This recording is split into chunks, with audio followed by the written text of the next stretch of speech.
Got some good prizes? Absolutely, yeah, we'll talk about those later. Because, I mean, was it last week that you had the classic? Was it, I can't remember, I'm paraphrasing, Carl, apologies. Something like, I'm here in Texas, I've fallen in a puddle, and my knee has got wet. Yeah. Whitney Houston. Yeah. And also, it was last week when there was a little bit of confusion over the one for Holly Valance. Right? Of course. I don't think it was confusion, I think it was your error. No, it wasn't. And it was Holy Valance, and you meant Pelmet. Then Becky, who called up that time and said, if you're getting mistaken with Pelmet, right, she sent me an email in a week saying, I've done a bit of research. Yeah. It was my fault, I've made an error. Yeah. It is a Valance. Okay. And I know about Valances, as I told you last week at the very end, my auntie loves them. Yeah. Right? She makes them. She started off just like putting them on top of the sort of window around the curtain. And then she thought, I can do more with this. Yeah. And she had a little coffee table that had magazines underneath, and she said, I'm sick of seeing them magazines when I'm sat down. She sounds like a Pilkington. So I'm sick of seeing them magazines when I sit down. So she put a Valance around the table. She just got Valances around everything now. Right? Then, next step, she tapes everything. She never actually watches telly. She tapes it all because she gets sick of listening to the adverts and that. Yeah. So she tapes everything. So she's got loads of videotapes and that. And the video used to get on her nerves. When she was watching a film, she'd see the clock changing. And it distracted her from the film. So she put a Valance around that. That's genius. Yeah. So that is or is it mental?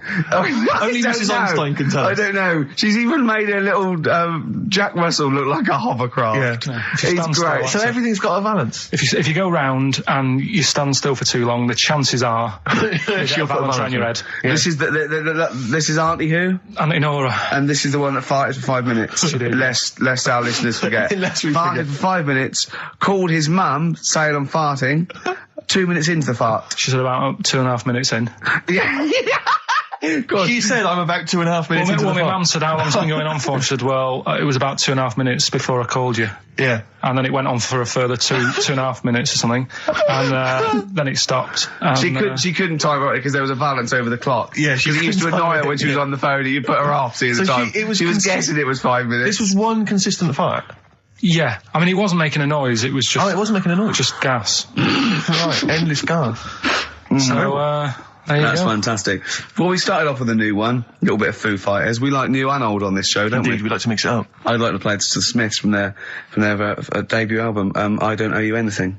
Red Hot Chili Peppers on XFM 104.9. I'm Ricky Gervais, with me Steve Merchant. Hello there. Karl Pilkington.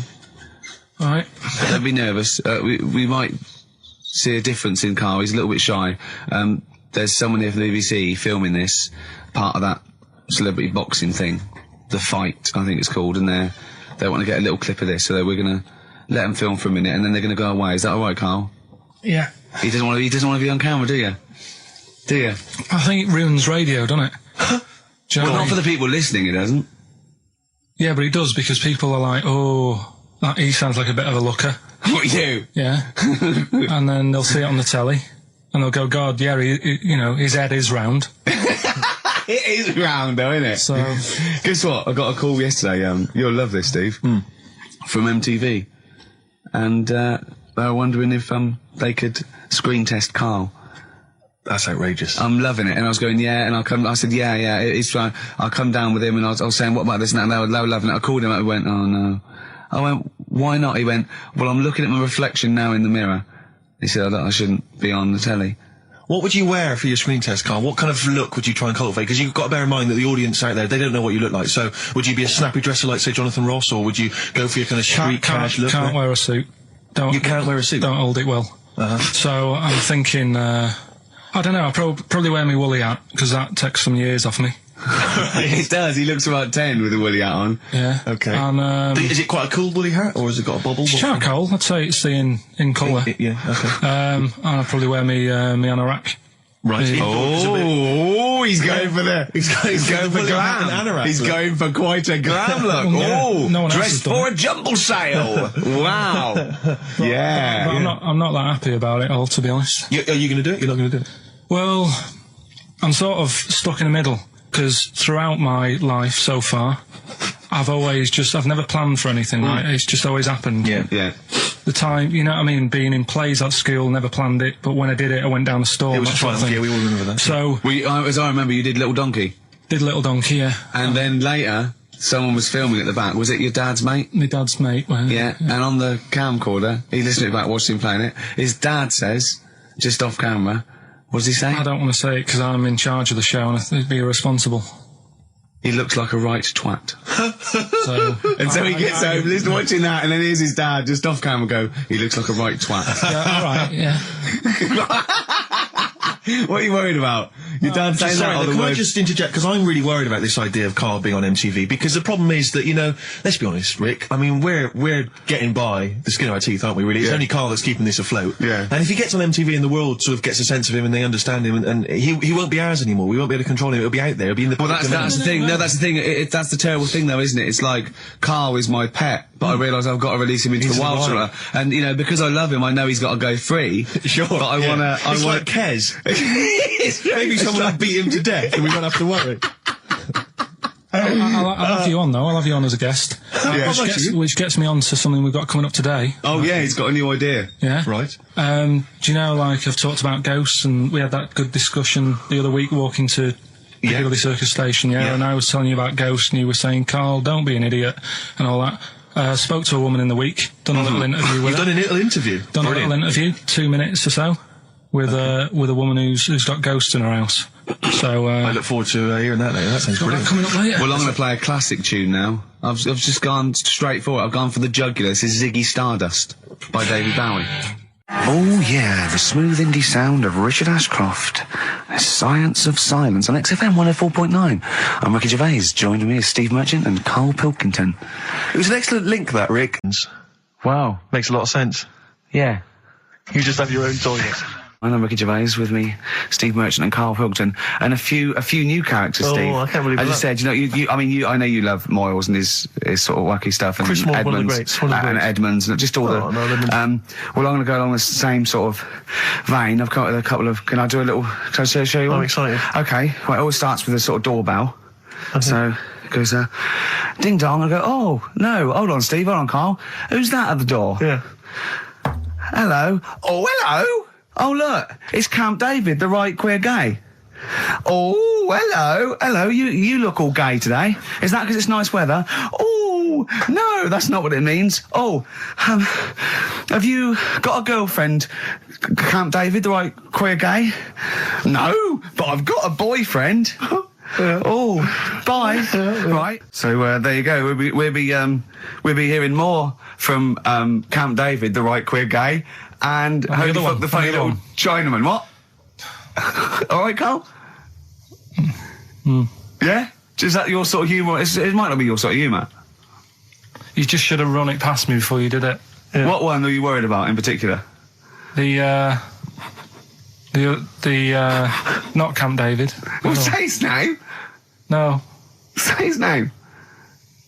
Which one? I don't know which one you mean. The Chinese fella. Well, I forget who that was. What was his name? I can't remember. Well, if you can't remember, it can't be that good, so we'll leave it. We won't do it again. Right? Oh, ding dong. Who's that? This? Oh, hello. Oh, look, it's David Gray, the bent piano player. Oh. All right. I thought it was going to be Columbo. That would be the joy. Ding dong. And my wife loves you. No. Hello. Oh, I don't believe it. Look who's turned up, Karl. The weird thing is, Steve, right, that is like what I imagine Ricky's house being like when people are ringing the bell. Because they're all so different. It's got a little... He's obsessed with all my friends being slightly different to each other. I've never understood it. He goes, there's no thread. There's no thread to them. All my mates have got a thread running through them. I was literally after they walk out of the home. Yeah. But what do you mean my friends all different? Well, that could be... It wouldn't surprise me if I was round there and the bell went and I said, do you want me to get it? And you said, yeah, and I opened it and it's, you know...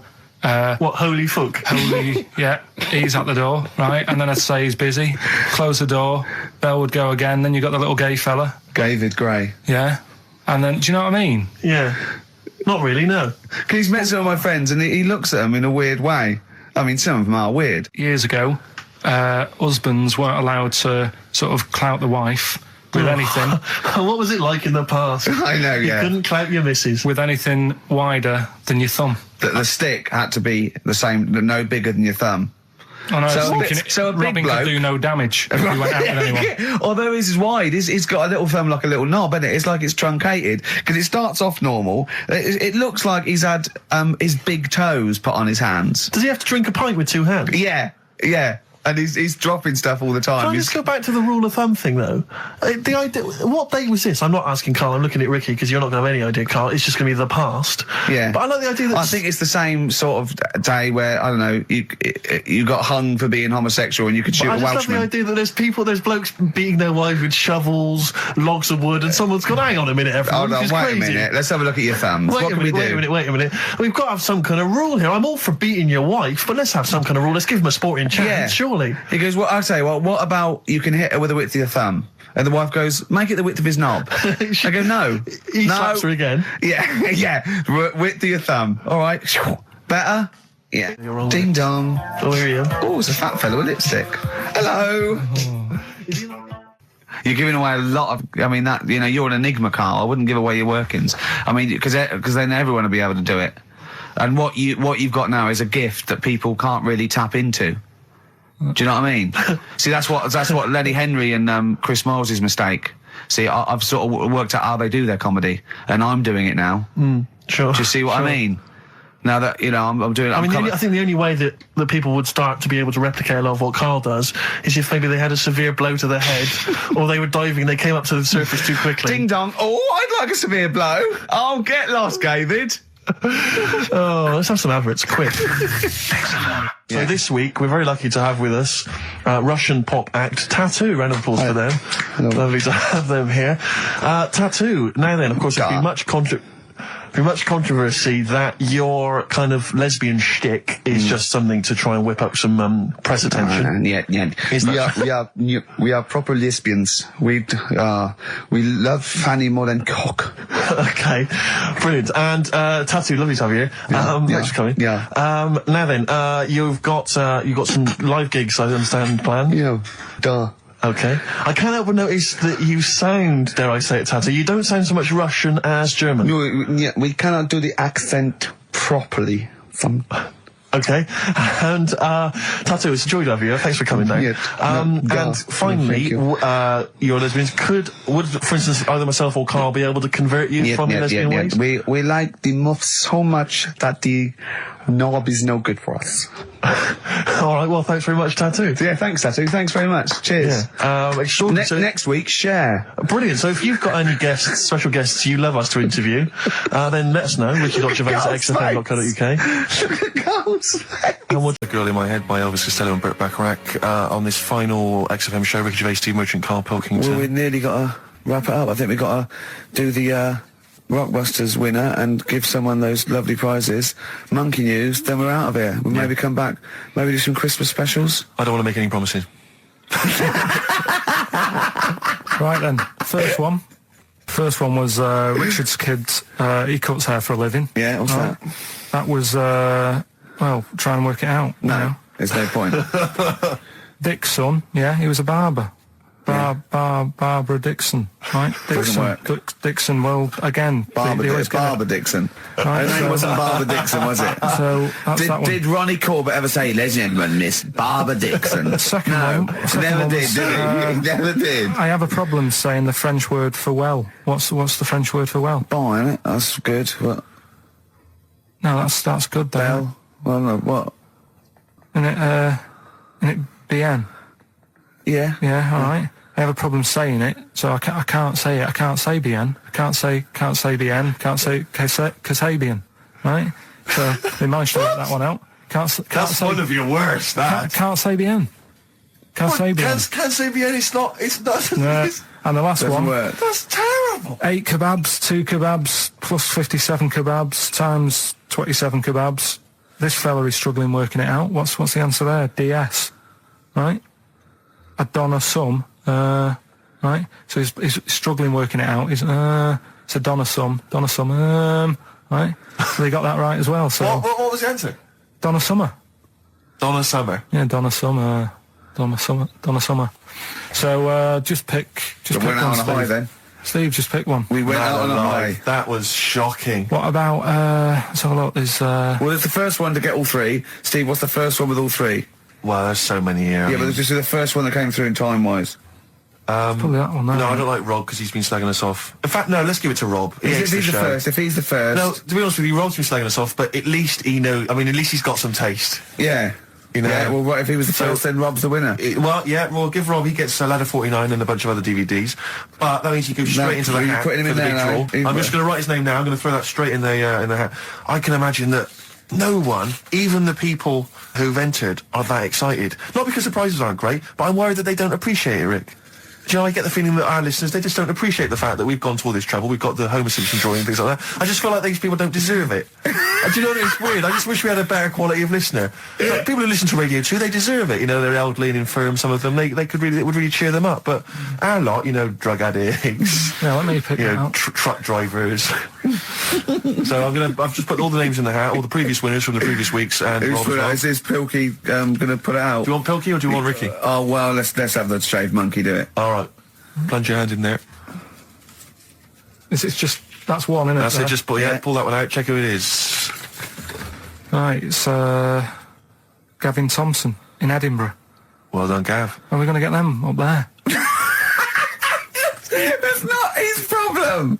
You got to post them. You got to pay. They're amazing prizes. Yeah, but the Spinal Tap one, it's about 5 foot, isn't it? Well, they can post it. It'll cost them a few quid. It's a radio station. I think he should have to come and collect it. No, just because then it'll at least it'll prove that Where's he he's interested. from? Edinburgh. Give it to Bob Geldof. I'll give it to Bob Geldof. He's walking up there. So He can look it. XFM. Chewing breaks.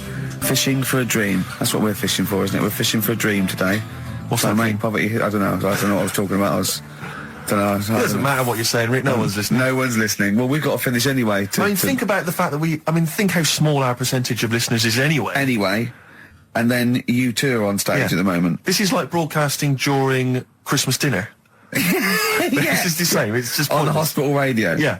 Yeah, exactly. Where everyone's got an iPod for Christmas. Yeah. On the ward. yeah. Well, we're going to go through now till 5:30, and I've got to rush off, I'm afraid, to Live 8. Don't apologise, mate. When people see the glam that you're bringing to that event, they don't even care about the people introducing it. Comedians going, ladies and gentlemen, just get on with it. No, I agree. No, I've got a good joint here. Two blokes will get on with it.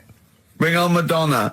But we're going to give it to them, Carl. We're going to go through to the end. We've done everything we have to do. And there was also a fella in the week who said that women shouldn't be wearing trousers. Why?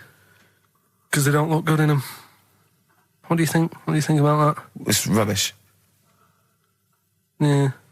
these are the only things that have caught your eye over the last couple of weeks. This is the entire news. Galileo did something with light. A French fella said women shouldn't wear trousers. See, that to me wouldn't pass as education. It's not education. I don't know where you could ever use that. I don't know when that would ever be applicable to life. I just like reading stuff that sort of reminds me of... Do you know what I mean? If I read it and it gets me thinking, I think that's a good little piece. But, I mean, but surely can't you just sort of like sit near something that vibrates to keep your brain going? Or shake your head every now and again? I mean, what does this do? You mean it makes you start using your brain? But what aspect of a Frenchman said women shouldn't wear trousers got your mind working? What questions were you asking? Because I thought that's a bit daft, isn't it? Right? Yeah. Okay, it ends there with me. There's nothing else. There's nowhere else for me to go on that. He closes your mind's the still worrying. Yeah, go on. What do you think? Let's go through this. Oh, I wish we could download his thoughts. I know. Just watch it. Yeah. Wouldn't it be great, like a DVD? Like a cartoon. Imagine that extra footage on the Office DVD. Yeah, Carl's brain. That would be with amazing. Oh, with the commentary. Go on. Women wearing trousers and that, right? On the estate that I grew up in, on right? There was a woman about 4 houses down, right? Rough. Now, she used to wear leggings. Yeah. Now, they're a bad idea. They are a terrible idea. I agree with you there, Carl. If you're a lady of What the colour? normo persuasion... Were they pink? No, they were sort of black, but with all bits on them. Oh, right. Do you know what I mean? What, toast and just horse droppings? Yeah, go on, yeah. And she used to... she's quite a big woman. Sure. Pauline Quirk, I think we described her as. Look like a light bulb. It is those kind of women that are attracted to leggings. Yeah, I know, yeah. They are drawn to them like a moth. Yeah. She used to wear them, and that's what I remember when I read this piece. And she used to work on one of those sex line things. Right. She used to do that. But what, was she, an engineer? The weird thing with her was, she had big eyelids. Right. Go on. That were too big, and this is what I was thinking. What do you mean she had big eyelids? How big do eyelids have to be for you to go, they're big eyelids? What was she shoplifting with them? Would she come out of Dixon's with, like, radio stored in them? What do you mean she had big eyelids? It was another one of them popular things around our way. Do you know, like... What do you mean popular things? They go, oh, I'll tell you what, they're all the rage. Can I get some big eyelids, please? No. It was just like one of them things that people suffered with. Just big eyelids. They could hardly open their eyes. What do you mean? What do you mean? That's one of them popular things around where I grew up. People had big eyelids. They could hardly open their eyes. What does that mean? What sort of freak town were you born in? You had webbed feet people with big heads. You got women with big eyelids. What does big eyelids mean? Are you confusing her with the horse? Yeah. Did she have hooves? Look, what? Anyway, so there's this big eyelidded woman with the leggings. And that's what I'm saying to you, though. That's... When I read that story with people with trousers, I went from that to a woman who used to have big eyelids. I still not the point. But then, and also the other bloke who had the eyelid problem was a mate of mine. Right. His dad had it, and same problem, massive eyelids. I don't know what that means. I don't know what that means. I used to say to my mum, I'm going round to Dave's house, and or Drew say, King, as you call him. That's all right, but make sure his dad doesn't take you out in the car, because he could hardly... he could hardly see. He had to have his head... You get to tilt his head back to keep his eyelids open. Sure! Did he have a couple of matches with him at all times? What a load of gobbledygook. This began as educating Ricky. I know, so it's like he was people thinking, with eyelids. But it's like you're supposed to make that leap as well. Yeah. If I mentioned the trousers, Ricky will probably be thinking about people with big eyelids and women wearing leggings. Play a record, Carl.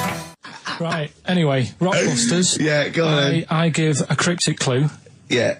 And a letter, and it makes up a band. He never said the word cryptic a few months ago. Just give the email address, ricky.gervais@xfm.co.uk. But if you want, I'll pay for you to take history again.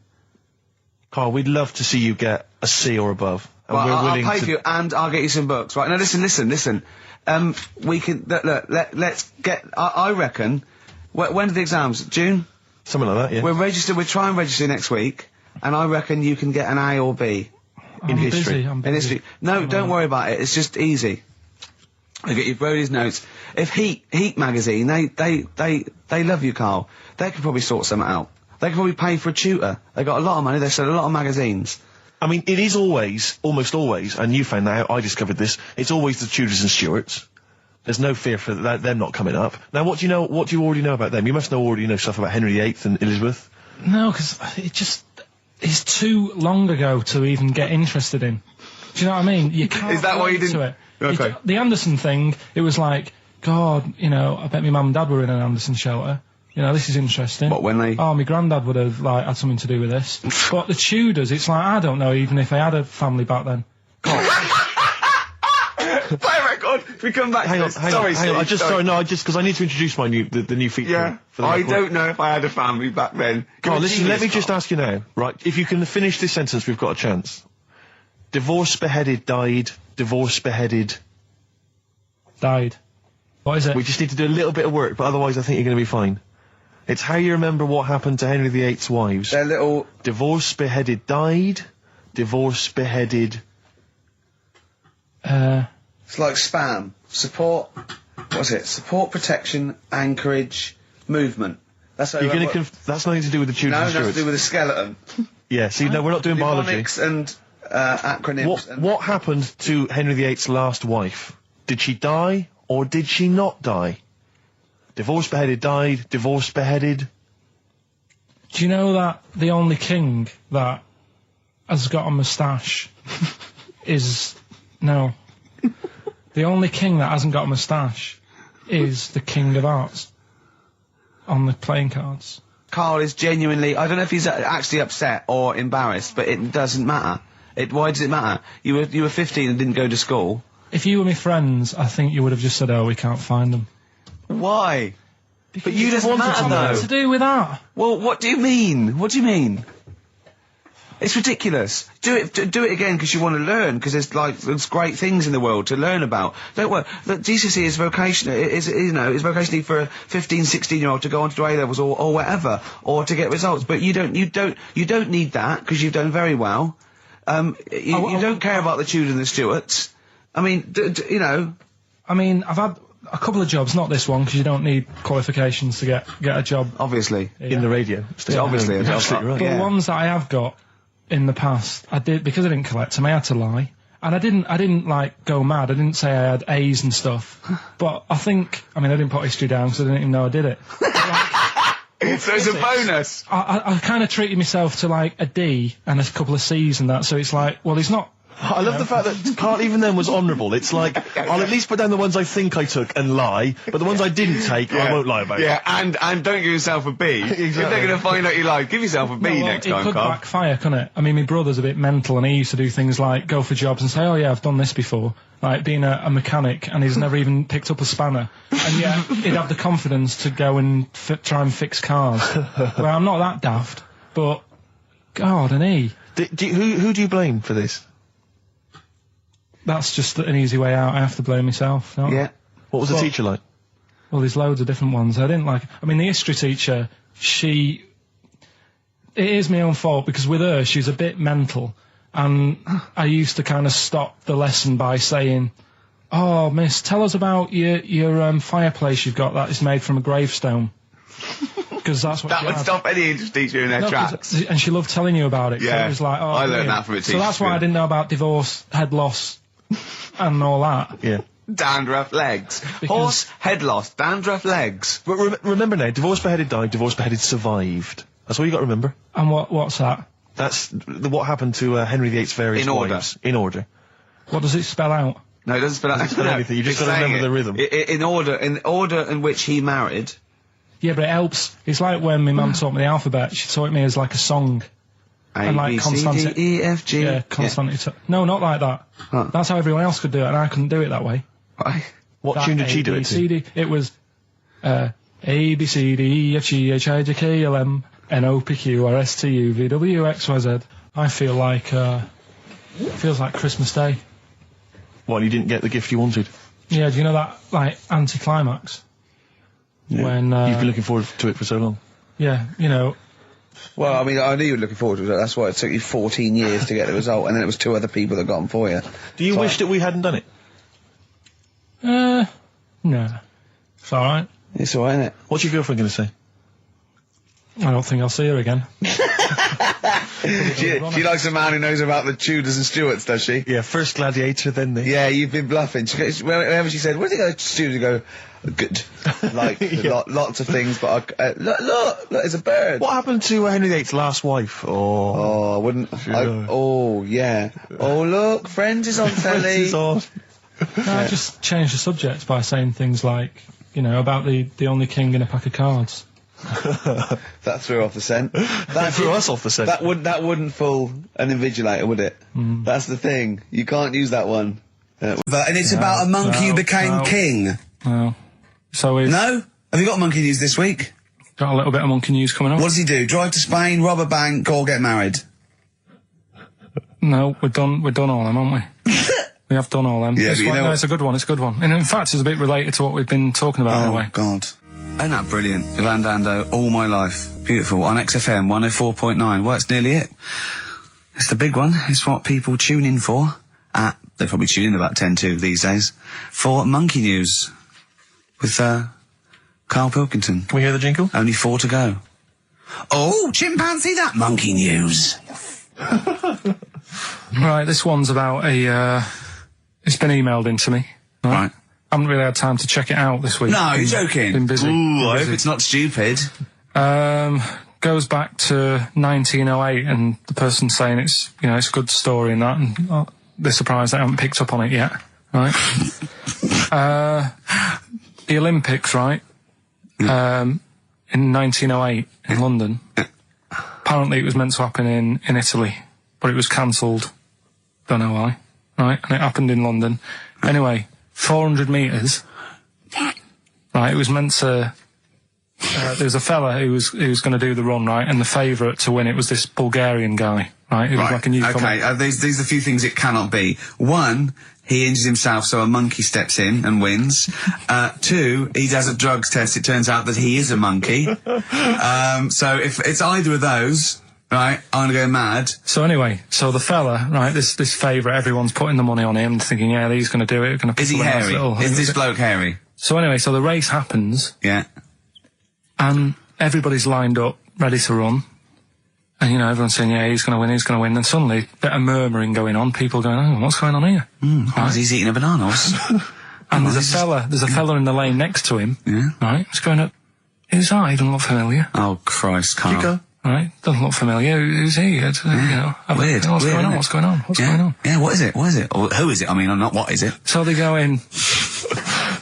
So they say, well, he might not be that any good. Do you know what I mean? He might not be good. He might. It's just a bit short. And doesn't matter. He's only 3'6", and he's hunched over on his knuckles. So I didn't realise it was fancy dress. Yeah. So I don't think he's going to be any good. No. So the race starts. Oh, he's put his finger up his arse. That's weird for runners to do that before a race. It's weird, isn't it? Yeah. Race starts. Yeah. The fella that no one recognises wins it. People go, what's gone on here? Yeah, sure. Do you know what I mean? We had our money on the favourite. What's gone on? Who is this guy? Yeah. Anyway, he stood up there, right? He's looking well happy. Yeah. He's lifting the trophy and everything. Right. Long arms. That trophy's higher than... So anyway... He's only 3 foot, but the trophy's 9 foot in the air with those long arms. I'm suspicious. Go on. They had the picture in the paper the next day. Sure. And everyone's going, yeah, he was fast and everything, but... quite hairy for a run. Oh, I'll tell you Come what. on. Quite hairy for a run. Because normally they shave themselves, don't they, to make them faster. And No. Going, how did he manage it? It's really hairy and that. So anyway, he wins the stuff. He walks away with a cup. The people who are in charge of the running, or like the Olympic Committee, look further into it. Turns out it was a chimp. Right, keep talking. No, don't keep talking. Why encourage him? Shut up. This is monkey news. If you can't handle the news... It's news from 1909 and I haven't heard about a chimp winning the Olympics. Right, be quiet. What happened there then? 400 metres, right? Now the thing is... talk shit. The annoying Please, thing was, Ricky. it took so long for the Olympic Committee, right, to find out that it was a monkey. It was going manic. It went into loads of races. It was picking up loads of, like... Oh, shut up! Right? It became a celebrity. It was doing endorsements on TV. Don't talk shit. It said he managed to win the same race 4 years later in Athens because... How did he get to But Athens? it's a joke. They're winding you up, Carl. Weird. It's not weird. It's isn't it? right. I do not believe it. Well, that's okay. There's only 3 of them to go then. Right, because we're probably all leaving in 4 weeks' time, and that's the end. I've got to get onto a sort of mainstream radio station because I don't think there's any other sort of tin pot place like this, is there? No. So I'm going to clear up my act a little bit. I've got an album from the Capitol Radio Library, and it's the best punk album in the world ever. So if Captain listening, I'm just going to show that I can do a mainstream. I'm going to play a classic song and I'm going to announce it right and everything. So if you get a job on a decent station, you'll take me with you, will you? we're a pair. Brilliant. So, okay, here we go, right. If anyone's listening, just to show that I can do mainstream radio, okay? Well, that's all. Okay, I'm just... Well, you're getting nervous. You're okay, nervous, okay. so come on. Shall I get a monkey and do it? It's alright. Okay. Well, that's about all there is time for today. You've been listening to Ricky Gervais with me, Stephen Merchant. Across the way, K-Man Pilkers. We're going all the way back now, a classic song from the late 1970s, and this is Devo with Mongoloid. Monkey news, I Monkey trust? news is safe, isn't it? That's a monkey news, that goes without saying. I told a bit of monkey news. I did a photo shoot at the zoo this week, and one of the people in Trying to charge... make yourself look good. yeah. They told me that they used to have an orangutan, right? But it escaped. It worked out. It lifted up a drain, got out the drains, and got out up into the zoo. It actually did a Coldix type escape, right? And Carl goes, "What happened?" I said, "Well, they sort of like they surrounded it and sort of got it back anyway." That's no good though. I mean, it's not monkey news unless it steals a car and goes to Spain. Exactly, yeah, or opens a small I mean, bistro. that's real. That actually happened. Yeah. But it's not real unless it, takes a gun, gets mistaken from a president, and runs the country for 3 years. Monkeys, Pleasant Valley Sunday, brilliant. XFM 104.9, Karl Pilkington. This show is monkey heavy, isn't it? It is monkey heavy. Carl, if you were president, would you sort of make it compulsory to maybe have a little monkey? Everyone has a little monkey of their own. Little chimps out and old age pensioners. It's not a bad little, it's funny, you know, because there was, a story the other day, when I was looking for monkey news.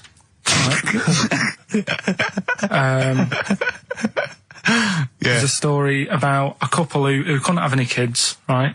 There's something wrong with them, but they really wanted a kid. And they got some, dodgy email address where they could buy a baby online, right? It was someone who would have a kid, and you could buy it for $3,000 or something, right? Yeah. So anyway, they got one, they got picked, and like, brilliant, there's the money. Got the baby and everything, they were loving it. You know, playing with it and stuff. As it got older... Feeding it. It got airier. Oh, shut the oh, Carl. Turned out they'd been sold a chimp. You maniac. You stupid mank twat. Don't talk shit. That is as if... what? Didn't know it. Oh, don't talk. Are you mental? You stupid. That didn't make it into monkey news. I know, yeah.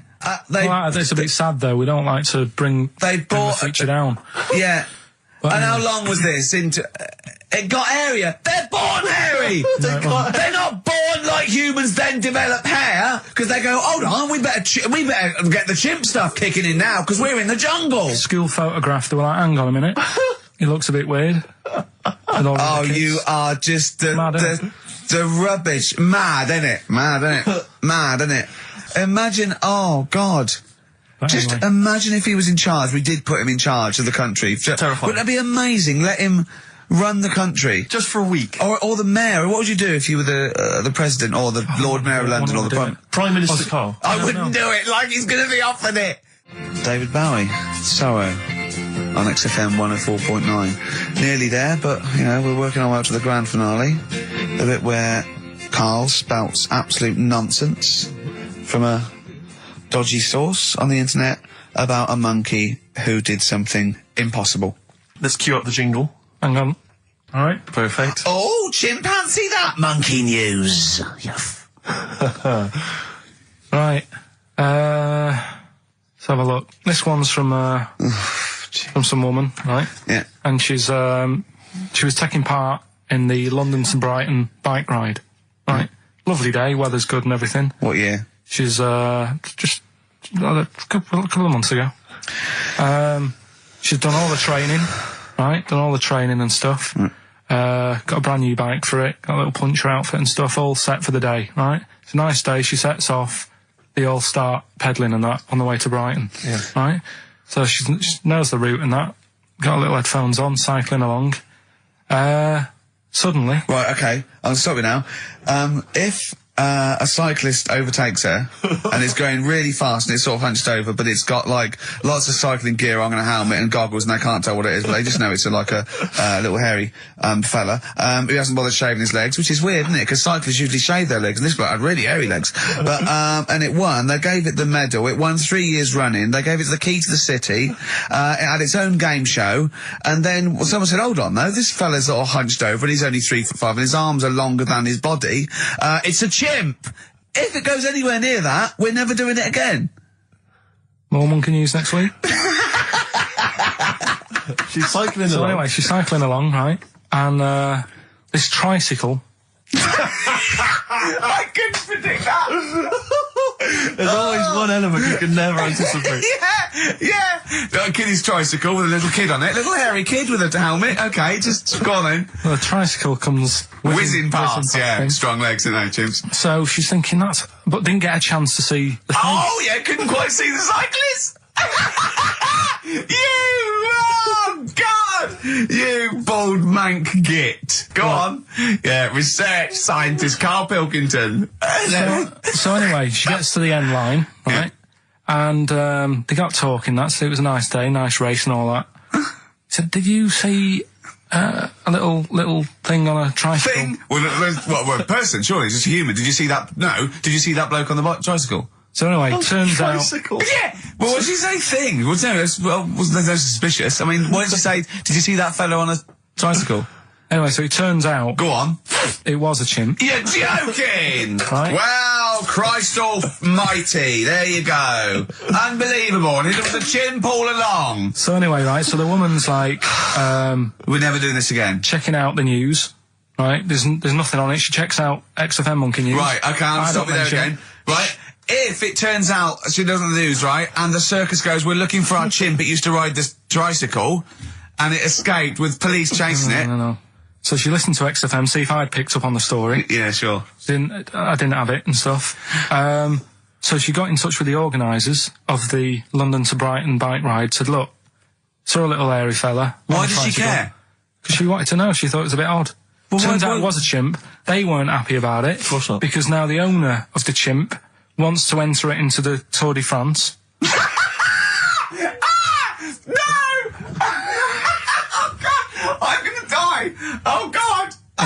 In 2005. Now, a couple of questions.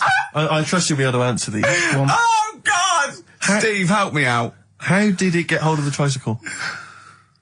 I don't know. Okay. Okay, no, that's fine. That's not an important point. Look, that's important. What's the matter with you, Steve? He doesn't know that. How did it know to...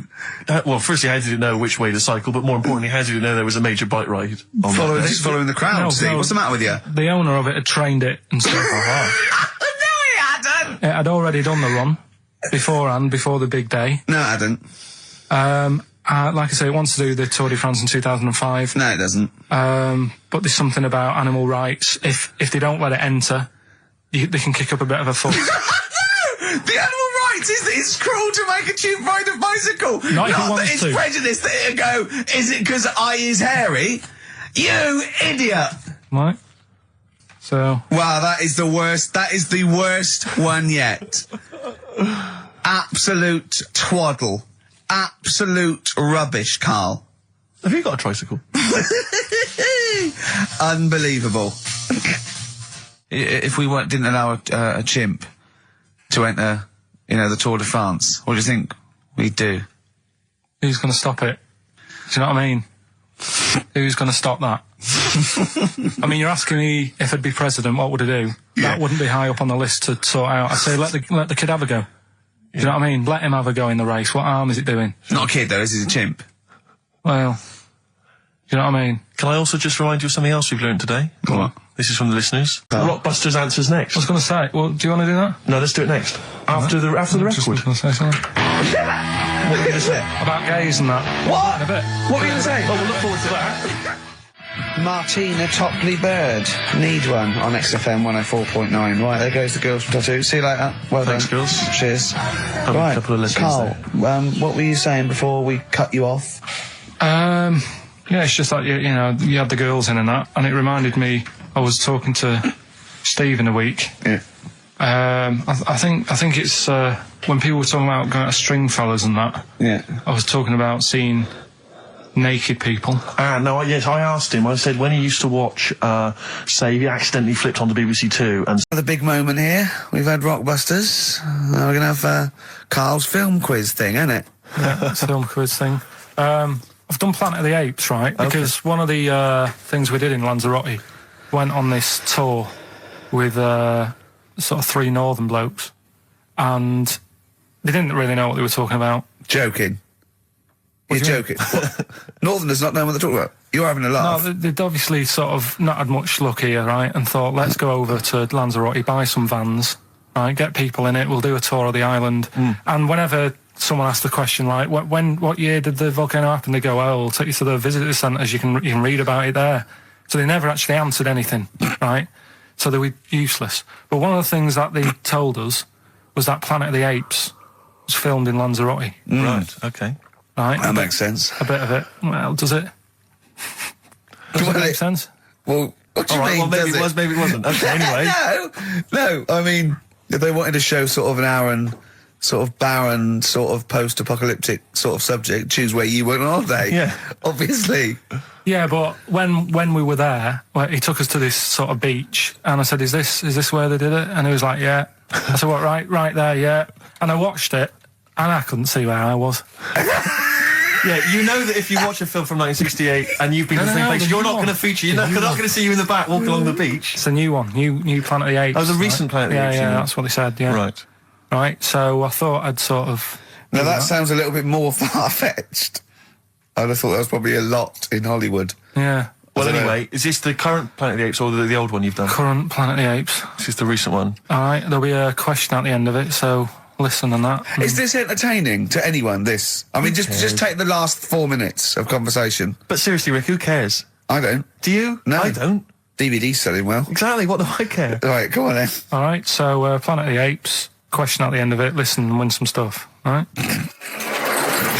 Hey, where am I? What is this place? Hang on a minute, I'll have a look. According to the Lanzarote guide, we've been dropped off at the volcano bit. Apparently there's 36 volcanoes here to be seen. I hope you don't mind my saying, but this is a waste of time. I know what you mean. Don't know why they need 36 volcanoes. Just keep one. Fill the rest in. Like a car park or something. Excuse me, guide. Why's the bus dropped us off here? What's so special about this place? Well, according to our holy writings, that is where creation began, where the Almighty breathed life in the time before time. Wow, it's amazing that, isn't it? All this has been stood here for years and years. What about the coffee shop there? Is that old, is it? Well, nothing. You're out to rip us off. I raised about £4 for a coffee there. Always ripping people off. That's what annoys me with these trips. You get us in the middle of nowhere, we die in a thirst. Well, I'm not to do without. The reason I've come here, I believe this is where they did Planet of the Apes, innit? Love monkeys.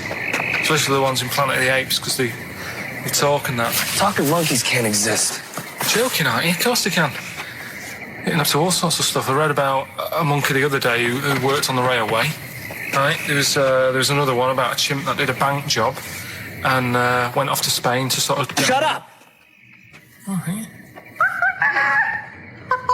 What is that? Little monkey fella. It's come from that little coffee shop. It's been serving coffee. Now that is worth paying £4 for. No, you're teasing him. I'm not teasing it. It's working, isn't it? It's serving the... We want some coffee. Get us some coffee. I've heard about this. You can buy coffee that's been sort of hand-picked by monkeys. It's like Coffee Mate, except it's more sort of coffee primate. Yeah. Hello, little fella. We want coffee. What do you mean, we? You're gonna have a coffee, aren't you? What else are you gonna do? Go and look at another 35 volcanoes? I'm staying here. I'm having a monkey coffee. It's brilliant. You find this amusing? Jesus, it's a talking monkey. Right, mate. Have a couple of coffees. Don't start now. We're off duty. I'm starving. What do you mean you're off duty? Have you been on us later? Just get us a couple of...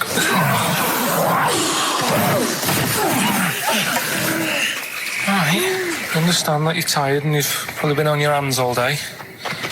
Just forget the coffee. You go and get some lunch. After you've got some coach, you lazy ass. You damn human!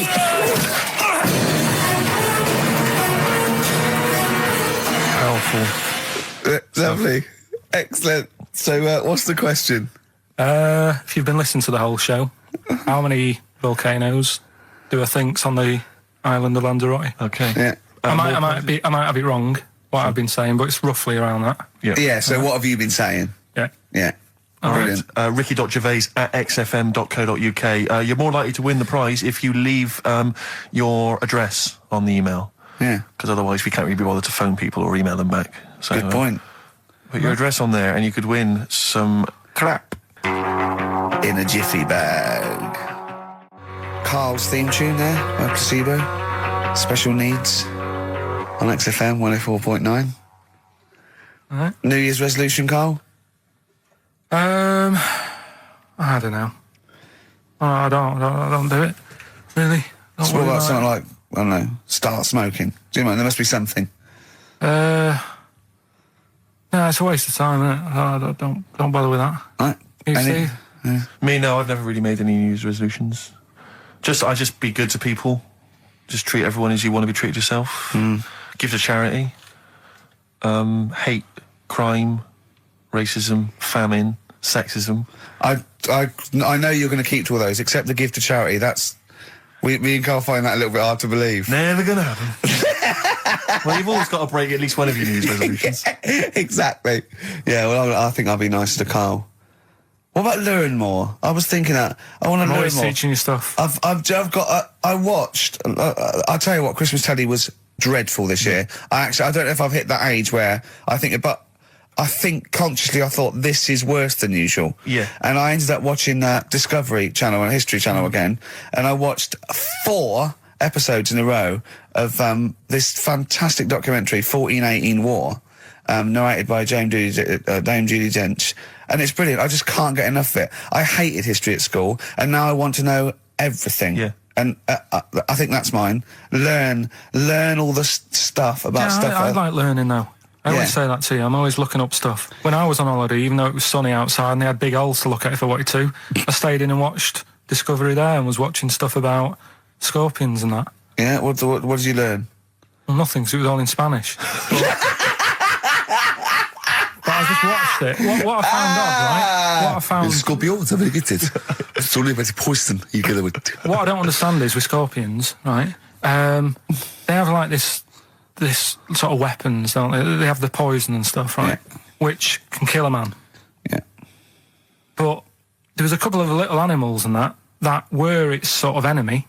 Yeah. And it stung them, and it didn't kill them. So what's the point? Well, firstly, not all scorpions kill a man. Some of them, this one did, they said. Yeah, well, they range from like bee stings to so much venom it can take down a horse on things like spiders and snakes and scorpions. So it depends. But a scorpion that will kill a man would kill a rabbit. So I don't know what you're talking about. No, there was a snake that it stuck its thing into, and some sort of beaver, and they were just like running about. There's nothing funny about that, so why are we laughing? Well, the snake wasn't running about, was it? Well, it was slithering about a bit. Yeah. What was the beaver doing when the snake... Just sort of... I think it ate it in the end. What? Ate what? Ate the scorpion. Just wandered off. Well, it wasn't a beaver. There you go. There's no way it was a beaver. All right, an otter. It was This is what you've pieced together from a show in Spanish. Well... I'm just saying though, how come it can't kill something that small, yet there's someone on holiday that's no sort of danger to that scorpion. We're not going to harm it, right? And yet it can kill a man. So you say, but I don't believe it. Shut up, mate. Seriously, this is gobbledygook. Taught you something again, though. That's what I'm saying. No, what have you taught us, though? What is that? What is the fact that's come out of that?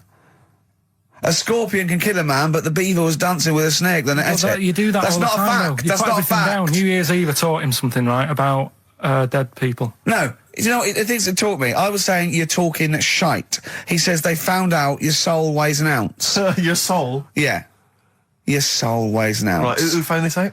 I read it. Your arsehole weighs an ounce. Yeah. There's no such thing. A soul weighs an ounce. You're talking drivel. All right. Have you got any monkey news? So what did they do? They measured. They weighed someone who was alive, and they would wait for you to die, then weigh you again. There was someone. You've lost an ounce. Yeah, it must be your soul shooting off to heaven. It was someone who was really ill, and they said, we can't do anything for you here, but we've got a bit of an idea that we want to do. We've been wanting to do this. Stuck him on some scales. He said, right, you weigh 9 pounds and an ounce or whatever, because he was wasting away. He died, 9 pounds. Right? Fine, well, that's proof if proof be needed. Nearly got to wrap it up. I think we've got to do the Rockbusters winner and give someone those lovely prizes. Monkey news, then we're out of here. We'll maybe come back, maybe do some Christmas specials. I don't want to make any promises. Right then, first one. Chewing breaks. Fishing for a dream. That's what we're fishing for, isn't it? We're fishing for a dream today. What's that mean? Poverty. I don't know. I don't know what I was talking about. It doesn't matter what you're saying, Rick. No one's listening. No one's listening. Well, we've got to finish anyway. Think about the fact that think how small our percentage of listeners is anyway. Anyway. And then you two are on stage at the moment. This is like broadcasting during Christmas dinner. This is the same. It's just on hospital radio. Yeah. Yeah, exactly. Where everyone's got an iPod for Christmas. Yeah. On the ward. yeah. Well, we've just got. We're going to go through now till 5:30, and I've got to rush off, I'm afraid, to Live 8. Don't apologise, mate. When people see the glam that you're bringing to that event, they don't even care about the people introducing it. Comedians going, ladies and gentlemen, just get on with it. No, I agree. No, I've got a good joint here. 2 blokes will get on with it. Bring on Madonna. But we're going to give it to him, Carl. We're going to go through to the end. We've done everything we have to do. Monkey news. The final monkey news of the year, possibly. It's been a joy, I'd like to say, on behalf of myself, Steve Merchant, and this little bald mank. It's been a pleasure. Yeah, speak for yourself. Yeah. I feel drained today. Do you? Go on. This is the strangest radio show in the world. Yeah. Isn't it? Yeah. Because when we can do that, we can talk about this and go, oh, I feel drained today. Just like he's not, like no one's listening. Because that's the sort of thing you say socially and no one listens. Like just when you're watching up, oh, I feel drained today. It's rhetorical. Yeah. You're not expecting anyone, not even your loved ones, to go, oh, really? They just go, that. But to do it live on air, no one's listening. What I mean is just give us a jingle. But the exactly. But the truth is, the contempt we have for our poor listeners is unbelievable. The listeners aren't listening, and we don't want to be here. So it really is one of the most pointless things ever. No, would have been quite happy to do a full show. But you know what? The flow of it's just. I would love to listen to this back in 10 years. This actual show. Let's keep this forever. Let's keep this show forever. The show, we went early. We were bored. It was a day we're trying to save Africa, but we're a little bit annoyed that no one's listening. Yeah, right. Right, once and for all, the final monkey news of the year. Oh, go on. What were you going to say? No, I was just going to say, if you're not into the Live 8 and you're gay, you're not listening. Because you're on a walk. Game went on for hours, right? No one's listening. The terrible thing is that not even we're listening to Carl now. I know. Literally no one is listening to Carl. Insulting. There was a lot of smoking going on. It's going on. A lot of eating and nuts going on. That was a bit weird because they don't normally get through as many, but for this night. So, come on, let's just play Bruce. Goodbye, everybody. See you maybe at Christmas time. Goodbye. Have you ever read the... You'll never learn. Come on. I think I've got SAD. What's that mean? That thing when it's... Sade. When it's dark outside and you feel depressed. Oh, yeah. I think I've got that. But you're from Manchester, aren't you? Isn't it like pitch black there all the time? Isn't it like which country is it? Iceland, where it's like dark all year. The land of the mole people. No, I was telling Steve before. In fact, I'm not going to bore you with it. Go on. What were we saying about Wayne? Well, you bored me with it earlier. Can't you bore him with it? Yeah, it's only fair. What were we saying about what? Wayne King. Carl, play a record. Oh, that's disgusting, Carl. You're a pervert. Tickets for K-Fest. Right, go on. What's that? It's like a rock thing that's going on tonight. Right. If you're into that Welsh. Right, well, name some of the bands. Names of the bands. Nile. Go on. Right. That's one of the bigger ones. Mark Lanigan. Who? Not Lanners. Is Lanners playing? He's not really. Yeah. Mark Lanigan really playing there? I think so. God, who's that? What? Who's that? Who is Lanigan? Is he someone you went to school with? Who is Mark Lanigan? Who else is Who on? is Mark Lanigan? Is he the promoter? Oh, is there a baguette-shaped gap left in their holdall? Before, let's make some bread that you can fit down your trouser leg. What? That's not true! No, it's not, I read it in Euston train station. I was waiting to go back to Manchester. Where did you read What, these? scrawled on the wall in graffiti? Yeah. Do you know the Was it also meet me here for cock fun at 12 o'clock? The upper crust sandwich shop, Euston Station. It's on the wall. Ages ago. Yeah. Only people with money had drinking or something. That's like one of my film reviews. Years ago. Welcome to History Now. Now, ages ago, only people with money had drinking or something. Keep going, Carl. Keep going. Like spirit and stuff. So they'd it's like businessmen. Businessmen. It's easy for you to say. This is getting to be cruel, isn't it? This is amazing. Yeah, go on. Why did you open your mouth, Carl? What were you hoping was the best that could happen? Because you were trying to make me look stupid before with the planet, so Whereas you know. Yeah, go on, no, come on. Businessmen with money. I've got to drink, I'm ching. the pigs come, if you like. Sorry? What did you say? What did you say? What did you say? When you do what, Carl? What? What did you say? No, what did you say? Because I don't want to have to go to the radio authority again. What did you say then? Just remember. We are going out live, Carl. Yeah, remember Tom Binns, right? What did you say? What I'm saying is, why were they shouting Vera? Because pigs don't come to the name, do they? Hey? I don't know the ins and outs of pig, have how to lure a pig into your trap. Can I just tell you some very, very interesting things about pigs? Please do. Right. One, everyone knows they have a corkscrew-shaped penis, right? A corkscrew-shaped penis. That's the tail, isn't it? 2, they can't look up. They can't put their head back and look up, right? 3, they can have a 30-minute orgasm.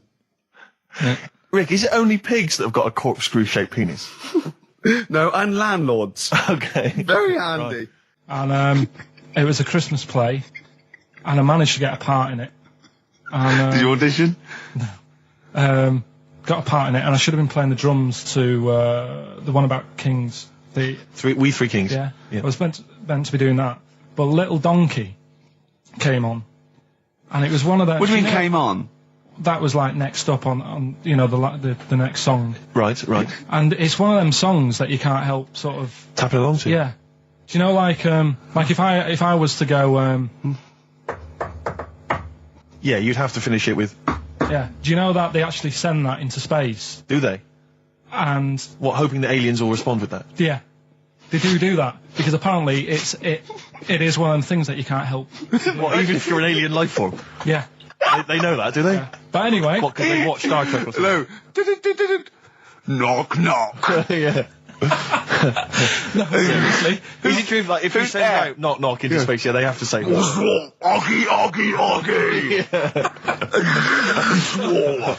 Oh, that is great. Seriously. Oh, hold on, what's something out there? Was it a little green fellow? That is great. Yeah, so anyway, that is Little Donkey is like one of them tunes that you can't, and I was there and I had the drumstick and I thought, oh god. The drumstick! I could feel myself. And anyway, just wanting to do it, yeah. I started going along and playing Little Donkey, which I wasn't meant to do, but it went down such a storm. Okay, the film review. Gladiator. It's alright, nothing great. It's like an old, sort of an old version of Rocky done in the olden days, really. Right. A bloke fighting other people. Sure. How sort of well known is the story? Do you reckon people know the basics? Well, just very quickly, just do the plot. Quickly. There's a guy called Max. Maximus, yeah. Yeah. There's Caesar, and there's Caesar's kid, and Max goes to war, sort of wins it, comes back. Caesar says, you're good at what you do. I wish my son was as good as you. So I want you to be in charge when I die. His kid finds out, a bit annoyed about it, kills his dad, because he don't want anyone to hear that he said that he wants him to be in charge. Yeah. So his kid gets in charge and thinks, I'll show you. You're not going to be king, I am. You're going to be a slave or something. And then, next thing you see is... Sorry, can I just stop there? My only thought is the film's 3 hours long, so maybe we shouldn't go through the whole plot. We've done the first 10 minutes, but go on. So yeah, he's a slave and then... Yeah, but then, that was an interesting bit that I thought, right? I mean, I was watching this with a girlfriend, she was already annoyed because she wanted to watch Friends on E4. Okay. Yeah. It was a good episode as well this week. Was it? Yeah. Don't tell her that. Okay. Right, so she was annoyed and she said, come on then, put it on. And I got it wrong straight away because it says on the back 149, so I thought that was an hour and 49 minutes. It turned out it was 149. No, I thought it was 1 hour 49. Yeah. But it was 149 minutes. Sure. So it overran anyway. By 40 minutes. Yeah. People got sick of him and they said, oh, we'll have to get rid of him. So they tried to, he loved cakes as well as women. Okay. So they said, let's poison a cake. And they poisoned a load of Easier cakes. than poisoning a woman, wouldn't it? And he ate these cakes and it just didn't kill him. And they were like, God, what's going on? And they kept giving him more and more cakes. And he was suspicious. And that didn't work. So the fella said, that's it, I'm going to shoot him. So... They were like, I'd be there sort of punching people in the arm. That's a great game. Oh, I love that, punch people in the arm. Is that part of the Olympics now? it's I think it was exhibition this year. Right. But it's going to be a pro next year. It's going to be the Winter Olympics because you've got to do it in just a cap sleeve shirt in winter. Yeah. So you're playing that? She, but whilst I was she didn't appreciate that. She used to go, ow! No, I always think whilst I was doing that, they were like the Charlie's Angels and they'd be sorting out a mission somewhere. because they were really like, there was something about them that you thought, you know, they're special. They were private detectives. What do they work for a man they never see? I don't know if you saw it. What did you make of Posh Spice's Warts and All documentary? Yeah, I saw a bit of it. What did you make of it? I mean, people are slagging them off, aren't they? Saying, you know, she's daft and that, but Don't you? she's. I think they're all right, honestly. Yeah, you know, all right. she's all right. I mean, I think David's really a decent bloke. Sure. Tell us What's the story? What have you learned? Do you want to ask some questions? No, not really. Just sum it up in a minute. What do you Can't do it think? in a minute. Well, can I ask some questions then? Where was he born? Austria. Tell us about his early life. Right, he was a young lad. He. Brilliant. What in his early life? Okay. Yeah. What's the name? His mum was his dad's second cousin, which is a bit weird. Yeah. That is weird. They had 5 kids. Steve's going, yeah, it's usually first cousin where I come from. Oh, that's unfair, isn't it? There's no need for that. No, it's What not. do you do in your leisure time? I like, you know, going out for food and that. Right. Foraging. What do you mean going out for food? going They out. come have a little hole and go, Go hunting. Yeah. This is Karl. He's hungry. He knows he has to get to the greasy spoon by 11. Wow. Wow. Wow. Many of Carl's close friends have never made it across this road. There was a zebra crossing installed just for the safety of Karl. Beep, beep, beep, beep, beep, beep, beep, beep, beep. Can I have a bacon butty? And Karl is enjoying his. Wow, but he has to get back. His girlfriend's asked for one as well. She's home with a PlayStation 2. Wow. Oh. We just had a call from someone saying his company would sponsor Karl, right, to be raised by all these balloons if he could have a walk-on part in the office.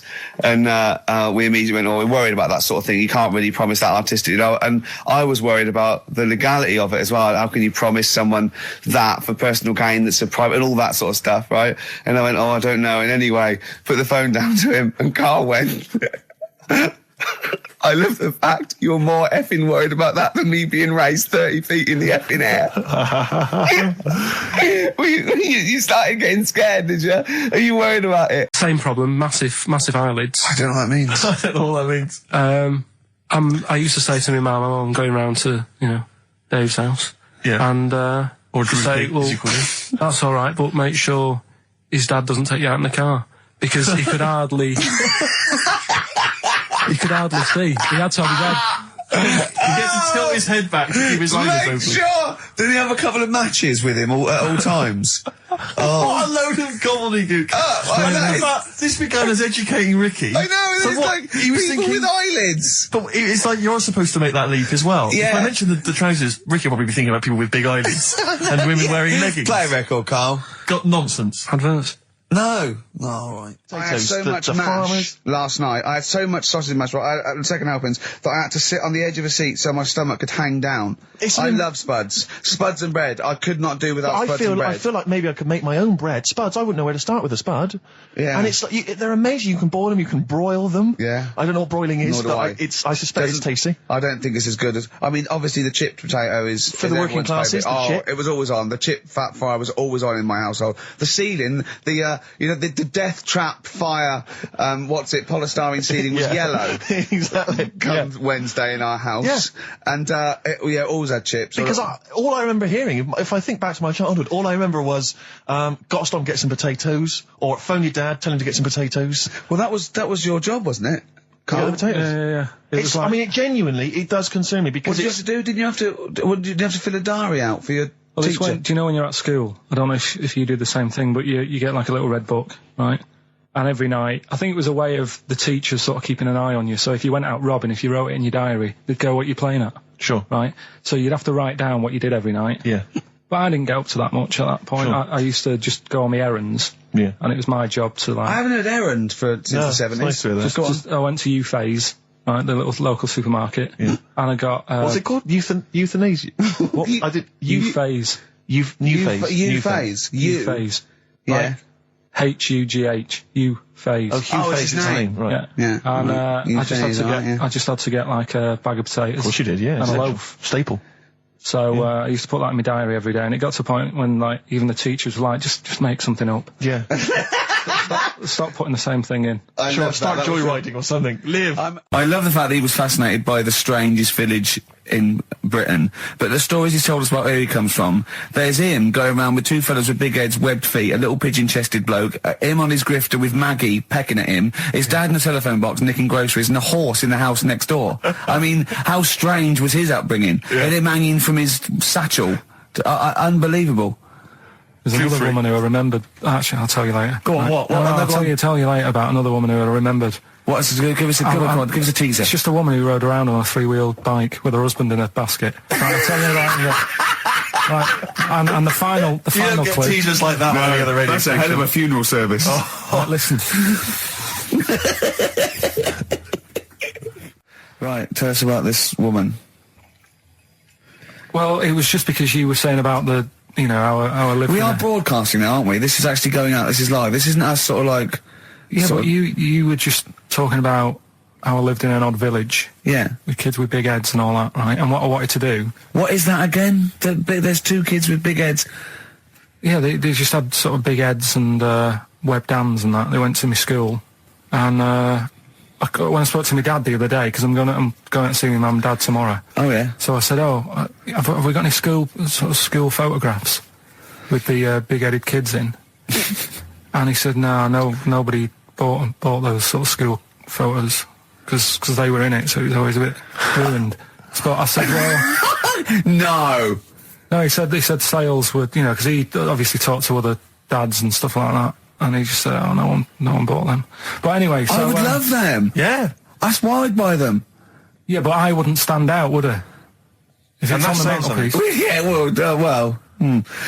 But anyway, so I was talking about, When you say they had big heads, what do you mean? Do they look like someone from Doctor Who? They were just quite big. But they weren't related? No. So why did two blokes with big heads and webbed feet? I lived in a weird area. There was a chemical plant close by. I can't believe you've never told us that before. That explains a lot. Not just the freaks in your neighbourhood, but... No, there was loads of weird stuff going on. There was this, like I said, there was this woman who used to live in one of the council flats, right? And she had a three-wheeled sort of big, what do you call it? Three-wheeled son. He was the weirdest bloke we ever knew. Well, they call it like a big tricycle, but for an adult rather than one for a kid. It was a big one. It wasn't a motorbike though. It was no. It was a push bike thing. Yeah. And she used to just sort of ride down the road with a fella sat in the basket on the back, with his legs dangling over. And they'd be going to the pub and what have you. Was it a different fella each time or the same one? No, same little sort of bald-headed fella. So it wasn't collection for organs and things. Bring out your ill. And then people just throw Grandad just in the back and go, right, we get £4 for Grandad. But she's got a lovely pair of testicles on him. They're very low, but they bring out your dead or nearly dead. She used to pick on her husband quite a lot. They'd be in the pub and what have you, and they'd be sat by themselves, but she'd always be sort of, having a go at him, moaning at him, sort of pushing him about and that. So my dad and his mate, right, they went round to their house, knocked on the door, she answered, and he said he was a copper, right? He said, Detective Pilkington, gonna come in and have a word. So I'm just going to make a note of impersonating a police officer. Yeah, but for the good, he went in and sort of, now, I've heard, superhero. Yeah. I've heard, you picking on your husband a lot. Yeah. We'll be keeping an eye on you.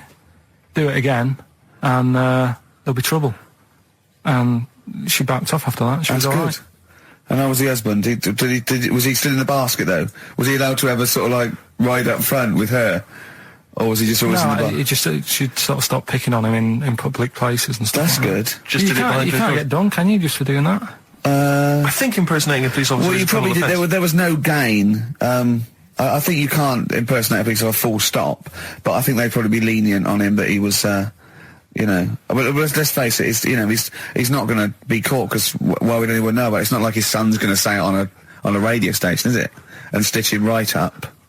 Is this something you did generally? Kind of a little bit of light vigilante work? Just whatever, him and his mate, just, if they saw something going on, they go, what can we do? Sure. What little scam can we do, or whatever. Oh, that's fantastic! See Christian's giving away a trip to Salem, Massachusetts. That's bizarre, actually, because I was in America recently, and I went to Salem, Massachusetts, and that's not a prize. Innit? Believe me, we were there, we were sort of obliged to go because we were at someone's birthday. It's rubbish. Really? I mean, that's a really poor trip. That's such a boring He probably can't believe his luck. It's probably the biggest thing Christian's ever had to give away. The great thing about, and you've just dissed it. The great thing about Salem, Massachusetts is I don't think we're good for this station. I don't think we're selling this station like we should. Well, it's its own fault, it shouldn't have hired us.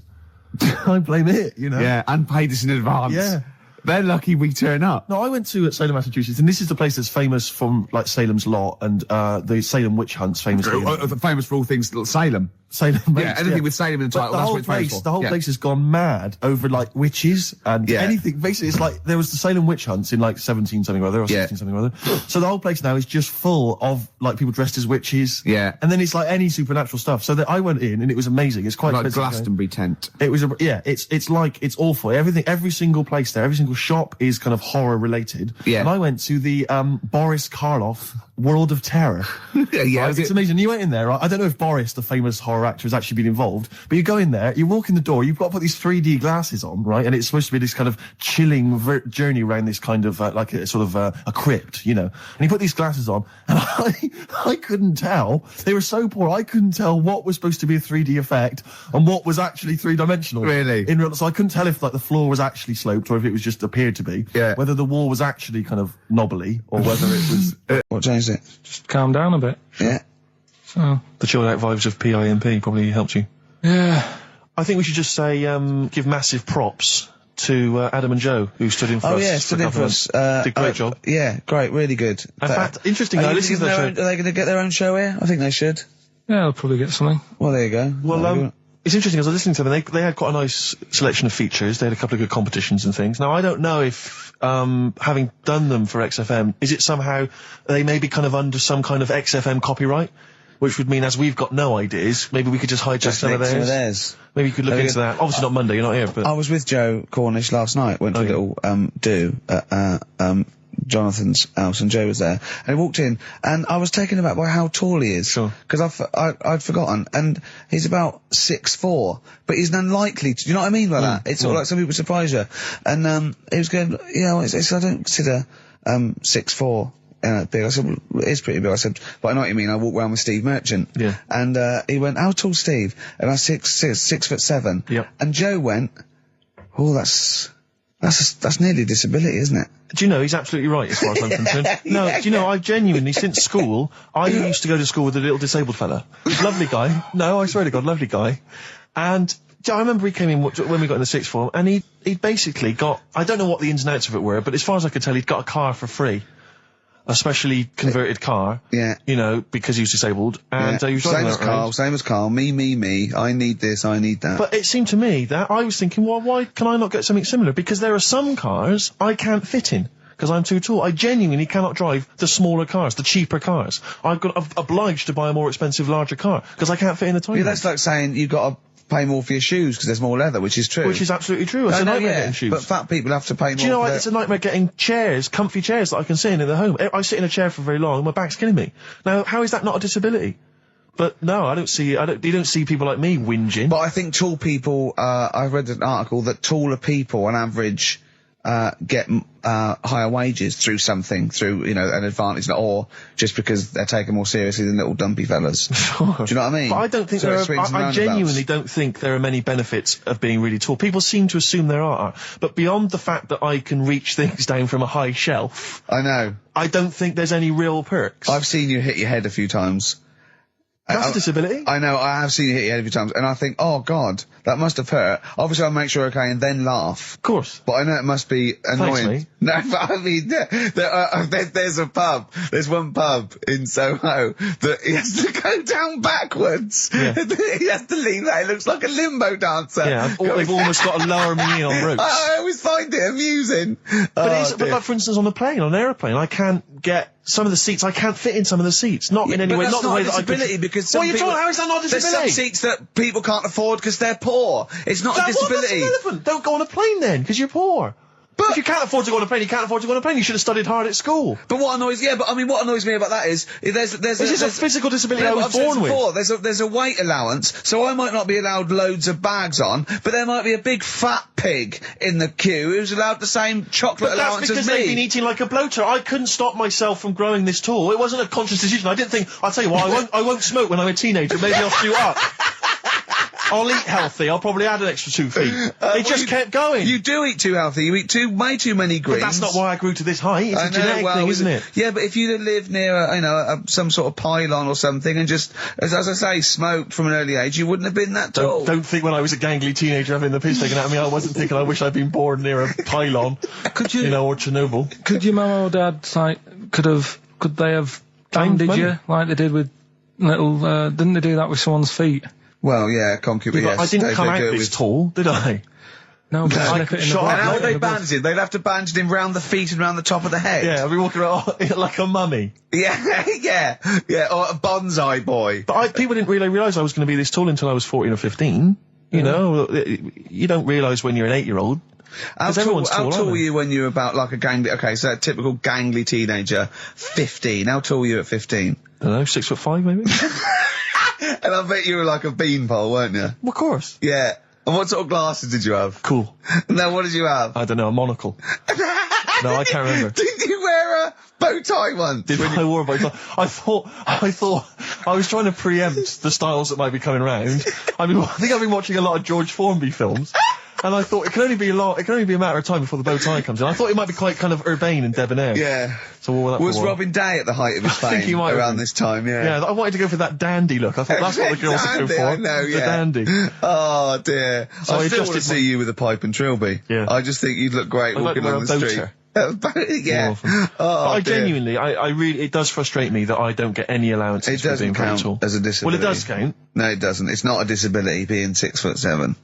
But how can you explain, for instance, travelling on a bus or a coach? There's some seats I can't sit in. The only disadvantage is, people look, I've seen people stare at you, but they stare at me because I've been on the telly. What's that a disability? People being recognised? Yes, but you could avoid that by not being on the telly. It's your choice. This is my point. It's your choice. Yeah, it's the same as the big fat people. It's their choice. It's a different sort of stare, isn't it? I've been there. Yeah. When, the sort of stare that you get and the sort of stare. Well, obviously sorry, Steve, but I'm gonna, follow up this inquiry. What do you mean, Carl? No, I'm just saying it's more of a stare of fear than, like with you, they go, oh, it's him. Yeah, go on. Whereas with you, it's more like, jeez. Do you know what frustrates me? What? I thought he did deserve having a Monday off. I've changed my tune. Yeah. Sometimes you don't realise this, listeners, but sometimes I'm an intermediary. I do step in when he's winding him up, because Carl gets to the point where he's going to explode. Yeah, and it's crazy. Okay, Jerv, and I step in, and this is the kind of response I get from Carl. This is the kind of back chat I get. Well, I tell you, he's a little user. I'll tell you what, because he's too scared of winding you up, because he knows that you'll just walk out of here and he won't get his Monday off. Absolutely. Play a record, you little oik. Weasel. You're a weasel. Title track from an album called 1972 by Josh Rouse. Well worth listening to. XFM. Yeah. Ads. Yeah. Joe Jackson, Different for Girls on XFM 104.9. Ricky Gervais, Steve Merchant, Karl Pilkington. He's annoying me now because he's got a day off and he's got 2 hours and he's miserable. He's not even doing anything to the show. It really annoys me. Well, hang on, wait a minute. You've forgotten his brilliant film quiz. Yeah. He's contributed that. That he probably did during the week. Well, do you know what I mean? What, are you going to change your attitude, Carl, or what? Or should we just, not bother with this show? Told you. What? Don't annoy me and you'll get the best out of me. Yeah? I told you. I told you. This show is to annoy you. You knew that. But this is what you're going to get. Do you know what I mean? But no, you've got to be good and get the day off, or there's no point for any of us. Right, if you were having an operation, would you annoy the doctor? What? He can't concentrate, can he? Don't wind him up. The fact that he's a doctor. All of a sudden. Yeah. He's got to press a button and find out what a monkey did in 1932. And he's, Where's the monkey news? It's been a bit quiet, hasn't it? I've been... What, in the last 3 months? Okay, there was something that I found last week about one that was in an old people's home. It escaped from some zoo. It was wandering about. It was enjoying itself, and then when it got to the night time, it was like, oh, what am I going to do? And the first place it came across was like this old people's home. Yeah. Went in there, I think it was there for about a week and a half without anyone realising. No, it did. No, so the helpers and the nurses and the social workers and the matrons and all that, they thought, well, Mr. Sanders looks a bit hairy. But I mean, that happens, you know, it comes out your ear and your nose when you get to about 70. And he's stooped over, yeah, of course he has. He's got bow legs, yeah. And he eats more fruit, of course he does. Well, that's when they realised. Why? Because someone in the kitchen said, hang on a minute, getting through more bananas than we normally do. Well, do the competition. Do the one thing you've done this week, probably in their time again. You're getting paid for it. You're having Mondays off. Yeah, you're not into it, so that waste of time. That film sounds good. It was like this. Yeah, come here.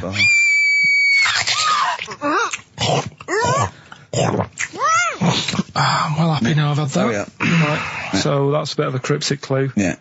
Someone eating this woman. Yeah. Host. This is bizarre. I used to host a radio show on the BBC World Service, right? Now, if you want someone who's the voice of integrity, the voice of intelligence, the voice of a nation, you're going to come to me. That's obvious.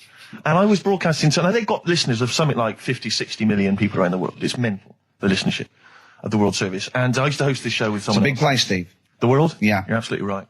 And anyway, so I had to be into Bush House where they broadcast from 10 o'clock every Friday morning to broadcast around the world to 50 million people, right? And one week, I just went to the toilet in my house, right? Everyone had left. I got there a bit late. I got up a bit late. Already against me. The clock was already against me. Had to be there at 10 o'clock, broadcast around the world. And we got 2 toilets in our house, downstairs one, right? And the door had already been a bit dodgy. It was one of those doors where you had to give it a bit of a kick as you went in. It was getting a bit tight. I don't know what the wood was expanding or something. You know, I'm in there. And same thing again happens. No toilet paper. I think, oh, God, I'm going to have to somehow kind of make it up. Why don't you check first? I normally do, Rick. It's just on like certain occasions when I'm bleary-eyed or something, I forget, or occasionally I forget. Normally I do check. Right. And you've got to bear in mind that it's not like this is happening every week. This is over the course of many years that these incidents have accumulated. So you've condensed them. For the purposes of this anecdote. Sure. Yeah. Yes. And great. You're just brilliant to keeping the pace up of an anecdote there, Rick. You've just drawn in. I don't know where I am now. Anyway, I know where I am. I'm trapped in a toilet with no toilet paper. Yeah. That's where I am. And I'm thinking maybe I peel off some of the wallpaper, you know, things like that. But there's nothing I can do. I got to go upstairs.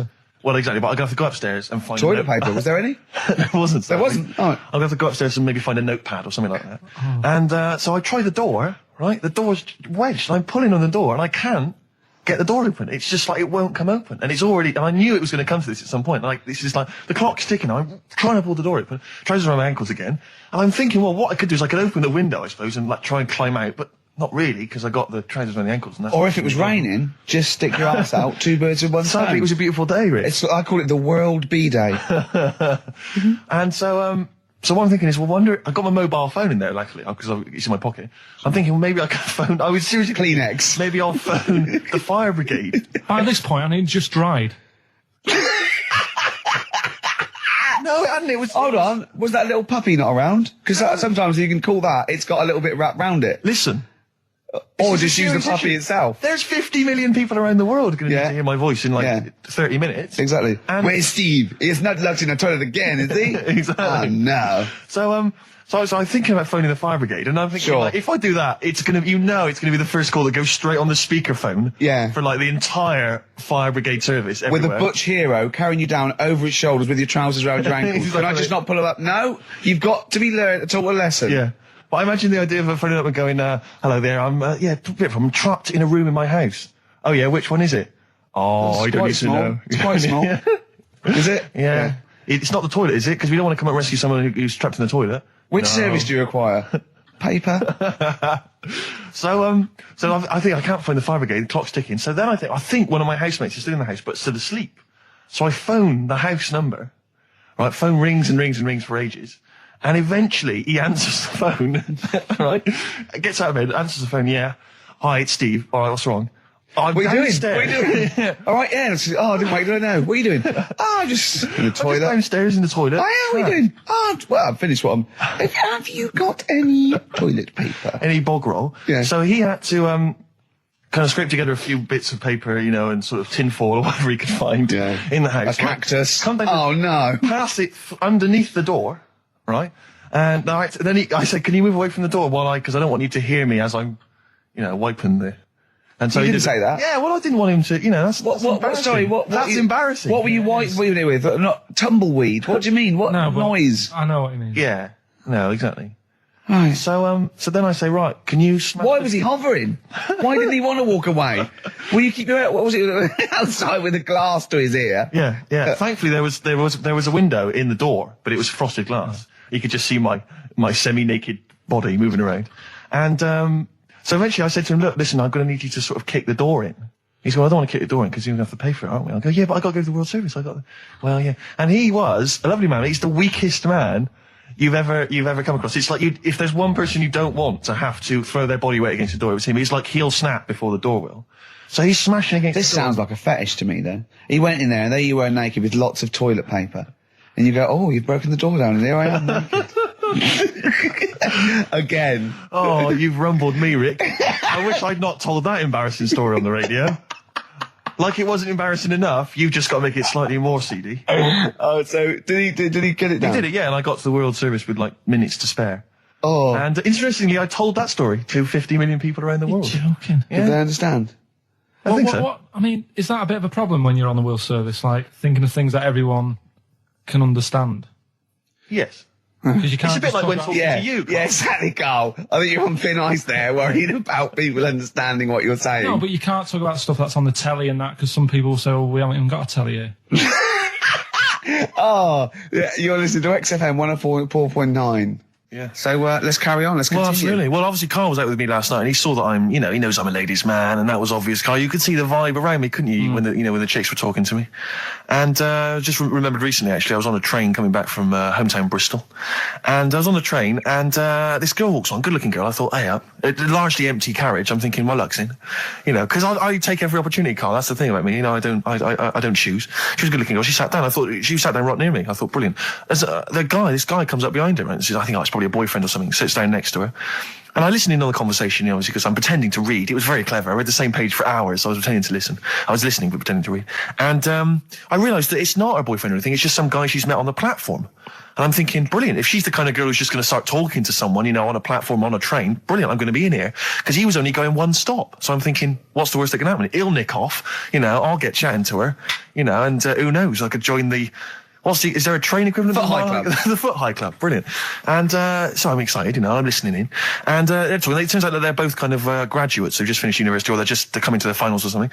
And they're chatting away, and he's making a couple of witticisms, and she's kind of tittering at his jokes. I'm thinking, I'll tell you this, if she's laughing at this kind of material, I am going to blow her away, with my kind of anecdotes and wry observations, Yeah. It was weak stuff, I got to be honest. Really? He was coming out with nothing. He was running on empty, as far as I'm concerned. Yeah. And she was loving it. So I'm thinking, brilliant, I'm going to be right in here. And then they get moving on to higher brow things, and I think she was going to study kind of Marxism or something like that, or communism, something. And she was asking him, by way of conversation, she was asking him what he knew about Marxism, and he was fumbling for his vague knowledge of it that he had in his life. And I'm just sat there thinking, come on, love, in any given capitalist environment, the proletariat will revolt against their oppression by the bourgeoisie, and after a brief period of socialist rule, emerges a classist society governed by community cooperation. Well, if that sort of talk wouldn't get a woman hot, I don't know what you'd use. If Marx and Engels is not going to get a woman sweaty down below, then nothing is. Then my name is You're not just Steve biding your time. Exactly. I'm just going to go in for the kill any minute. Yeah. So anyway, it comes to his stop. Right, he gets up. I'm thinking this is a piece of cake, and he gets off, and off he goes. He walks off, and I'm thinking brilliant. And I thought, I'll wait. I'll wait till the train's pulled away. I'm not going to leap in straight away. No. And he comes back along the carriage, and I'm thinking, hang on a minute. He goes, listen, do you mind if I give you my email address? Oh. Right, and if you want to get in touch, email me. I'm thinking, come on, you loser, get off now. Save your face, please, before it's too embarrassing. She accepts the email address because she obviously doesn't want to hurt his feelings, whatever. I'm thinking, fair enough. She's a good woman. I'm liking her. I'm loving her. I'm thinking that's my kind of girl. So anyway, he gets off. I'm sat there, the train pulls away. I'm thinking, I'll wait a few minutes, I'll just, give it some time. Her phone rings. It's her friend on the phone. And she starts saying it, and I was listening in, and she was going, just met a guy on the train. I'm thinking, that's true enough. She goes, he was a good-looking guy. I thought, you're having a laugh, love. To be honest. Because I was looking at him, and she said to her friend, he looks a bit like tennis player Boris Becker. I thought, you should be so lucky. frankly, because I saw him. He had awful facial hair, if that's what makes him look like Boris Becker. Terrible little goatee beard. It was laughable. I thought, I don't know. And then she goes to thing, and she's like, yeah, I met him, we got chatting and stuff, you know. And she was going, it's not often that you meet someone, you know, generally in life, who's, you know, kind of thoughtful and intelligent and funny. I thought to myself, I'm not even going to waste my time with you, love. Frankly, if that's what you thought of him. You just walked away. And I'll be honest with you, I didn't even bother talking to her. No, you I didn't even waste my time with her. If she thinks that bloke is not only great looking, but funny and intelligent, and she got on well, and he was polite, and it was a chance meeting, and he thought, and she thought that you were like a freaky looking dork who didn't even have the nerve to speak. That is what she thinks, then I don't want to know her. I couldn't. You walked away, and good luck to you. And I have my dignity intact. Yes, and she's nothing. Oh look, you're actually a little bit stressed there, aren't you? Because you had to drink last night, didn't you? I had a couple of drinks. Yeah. I was down at Steve's night. He was doing a bit of DJing. Yeah. Went down the store. And that's why you're all grumpy. What? Do you hear what he just said? What? I was DJing last night, obviously that XFM evening. Yeah. Hour and a half. My friend and I split the time on the decks. Yeah. What was the word you just used? He went down a storm. We went down a storm. Right, 3 girls, I was walking to the toilets during my set. 3 girls went, you are a genius. Right? What's his name? Dane Bowers? Why? Zane Lowe? Because you played records in a certain order. Yes. No, sorry, Rick, if you can't deal with that. Sorry if you're a little bit jealous, because this time you can't share the award. All right? Dear. But it was my credit this time. You can tell he hasn't been a DJ. Because it's not just about... It's not just about that. The songs you play, it's the way you play them. The way you play them, whether it's 33 or 45, very important. Yeah, leave your hand on them as they're trying to go round. But so 3 girls there, charmed by me, they loved it. Yeah. Zane Lowe, XFM DJ and MTV presenter, probably one of the coolest blokes alive. He came up, gave us massive respect. He said, I'm loving your set. He actually used those words, right? There were people coming up, they couldn't believe their luck. It was roaring. We'd stick on a track, people would cheer as it came on, right? My particular favourite, Carl, I think you'll agree, my particular triumvirate, LL Cool J, Mama Said Knock You Out, leading straight into House of Pain, Jump Around, then straight into that current Elvis track that's been re-released, remixed by Junkie XL. I played the original, which I'd already played on XFM before. I'm already there, cutting edge. Yeah. Right? 3 old tracks, you mean? 3 old tracks. In a row? Yep. And, I think the words that would best sum it up are, I kicked ass.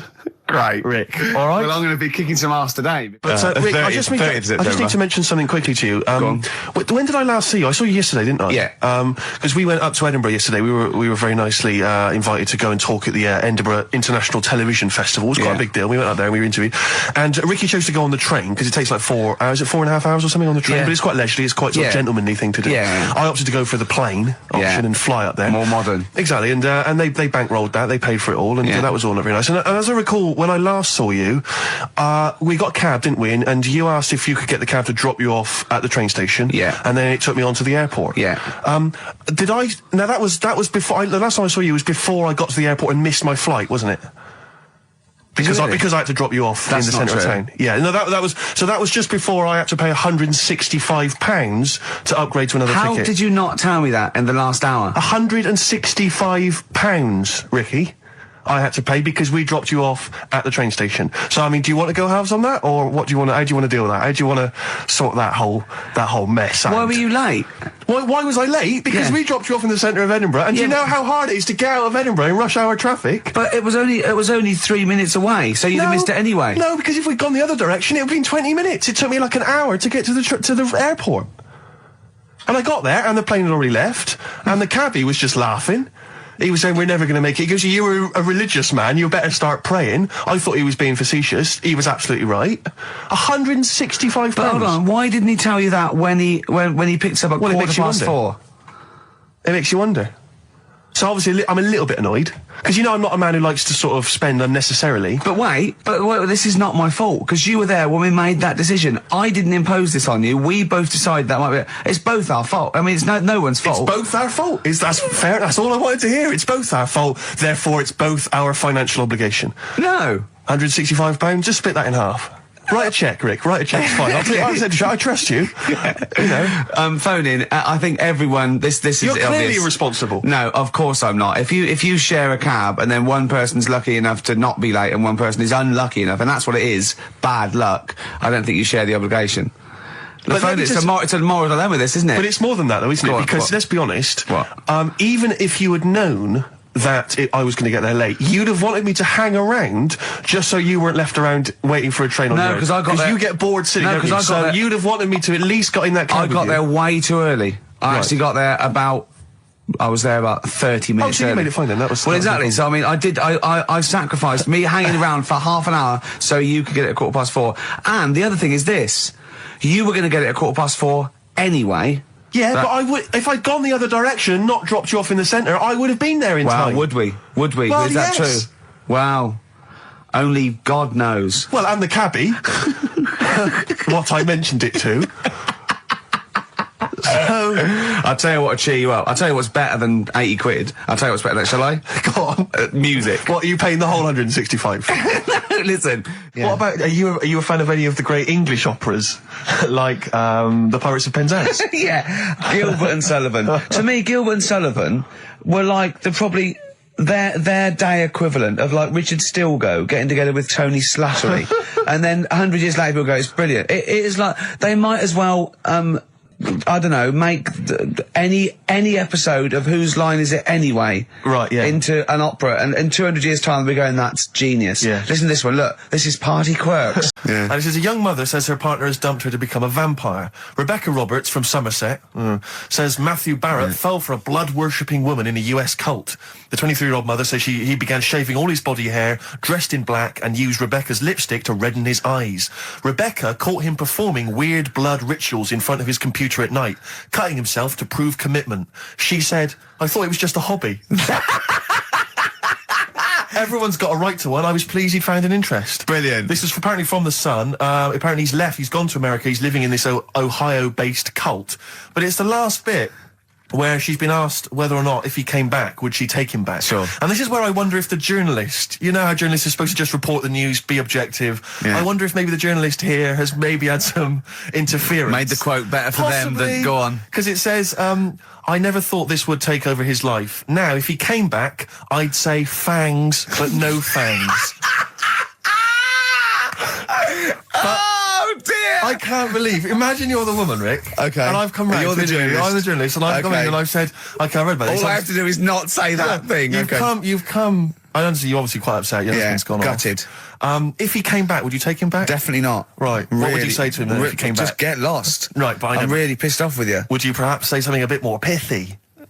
Not in this situation, no. You're upset? He cuts himself, he drinks blood, he's left me. No, sod off. I'm not interested, mate. Because I tell you what. Go on. I mean, I like what you said there, but I wonder if we could condense that a bit more. If he came back, would you say... Go away. Would you say something? Would you ever say something like, thanks, but no thanks? No, because it makes it flippant, because I'm really angry. I know you're annoyed. And I'm upset, so I wouldn't say... I certainly wouldn't say thanks. I might say no thanks. But what if you sort of said it like aggressively, like you're giving him the finger? Thanks, but no thanks. Like you didn't really mean sort it. of sarcastically? Sarcastically, would you possibly say I that? might say thanks, but no thanks, and that'll be it. And that's and I'd leave it there. I'd never change that. Sure. I'd never change those words. Can I ask you a question? Go on. Do you like puns?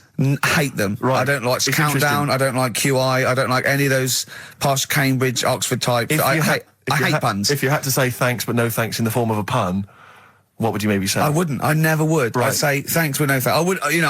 I mean, I feel embarrassed that I'd even say that because I don't think I would even say thanks but no thanks. Okay. But if I did go that far, I'd leave it there. Sure. So, have you ever noticed, as I have, go on, the similarity between the word thanks and fangs? Not really. It's very similar. Not thanks, really. Fangs, F-T-H, there's a K. Fangs very much. G, it's A and S. Well, the A, the N and the S, but that's about it. Would you agree it sounds marginally similar? Yeah, Is it possible you might one day say fangs but no fangs? I wouldn't know. Right. I could put that though, could I? But don't say I said it. Right. I mean, yeah. Fangs, but no fangs. Yeah. This is the thing. Just, if you ever read an article in The Sun, The Mirror, anything, do not believe it. Really seriously question and query it, because... If it ends with fangs, no fangs. If it ends with a pun... I'll tell you what, though, my mum was loving it. Do you know Rockbusters? Do I know Rockbusters? I love Rockbusters. I think I agree with it. She was taking part. I mean, she doesn't know a lot of the new bands and that, but she made some up for some older bands and that. Oh, she did some herself? She made some herself, sent them in the post. So are you going to use those today? She's not quite got the hang of it. Okay, unlike her genius son. Have you got them there? Can we hear what they are? You keep talking a second then. I'm quite excited. I mean, if they're even approaching, say, the genius of Wet Knee Houston. Yeah. And, there was another one which was something to do with a trench, Carl. What was that? Oh, that was Dandy Warhols. That was a good one. Dandy Warhols. I think that was his finest moment. Yeah. Incidentally, I've got an email here from someone called Sauda, if that's a he or a she, but let's assume it's a she, just for glam's sake. Yeah. She says she saw an old man eating a Twix last week, Carl, so that blows your theory out. I'm not having it. Okay. So if you are a bloke, he's calling you a liar, so maybe you want a little rumble later? In fact, if you are a bloke, he's calling you a girl. Yeah, exactly. Right, yeah then. These are ones that my mum's made up. Brilliant. Right, just in case you're a new listener, I'll give some initials out and a cryptic clue. And it makes up a band, doesn't it? Yeah. Or a soloist. Yeah, not so much cryptic as what you're thinking. Go on. My mum sent this one. This group would be good at doing your hair. This group would be good at doing your hair. TP. Is there a group called the Hairdressers from the 60s? This group would be good at doing your hair. TP. Is it the something? The Platters. The Platters. Yeah, that's all right. Yeah, so that's all right. Nice. Let's have a look. This group sound like dinosaurs. Group sound like dinosaurs. T-Rex. T-Rex. Yeah, I see what you mean. They're not so much cryptic, are they? This group. Don't leave her alone. They're good. This group likes being by the sand and the sea. This group likes being by the They're the Beach Boys, boy. Beach Boys. This band are called the Beatles. The Beatles. Hang on. We just have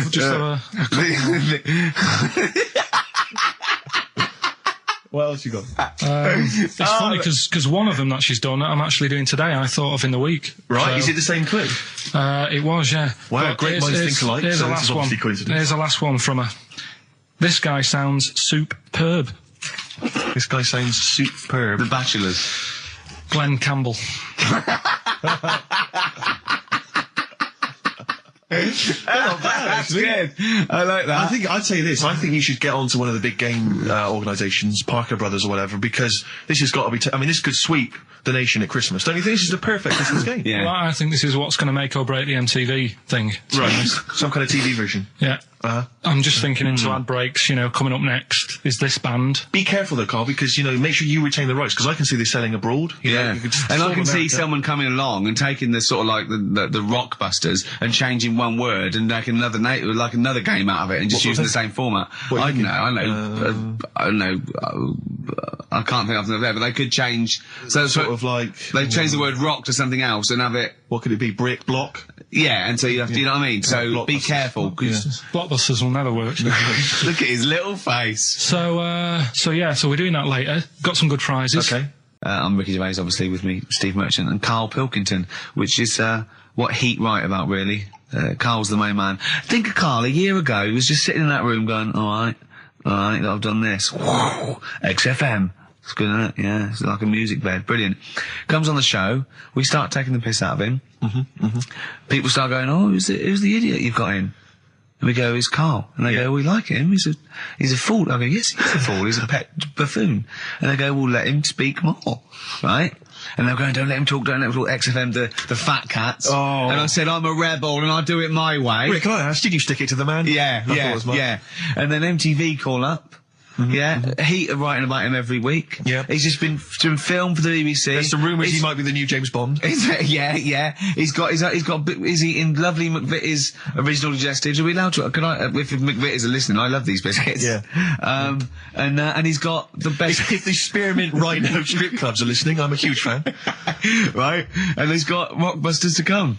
Yes, let's do it. I should just ask, the few people have asked me this, and there's also an email here from Rich. People are saying they've seen some of the posters and the adverts of advertising the show, plugging the show. Why aren't you on the posters, Karl? And it is your choice, isn't it? We did ask Karl to be involved. But he is actually. It's like, where's Waldo? He's actually. He's in my trousers. You don't like having your photo taken. No, you don't want. You're not seeking the publicity.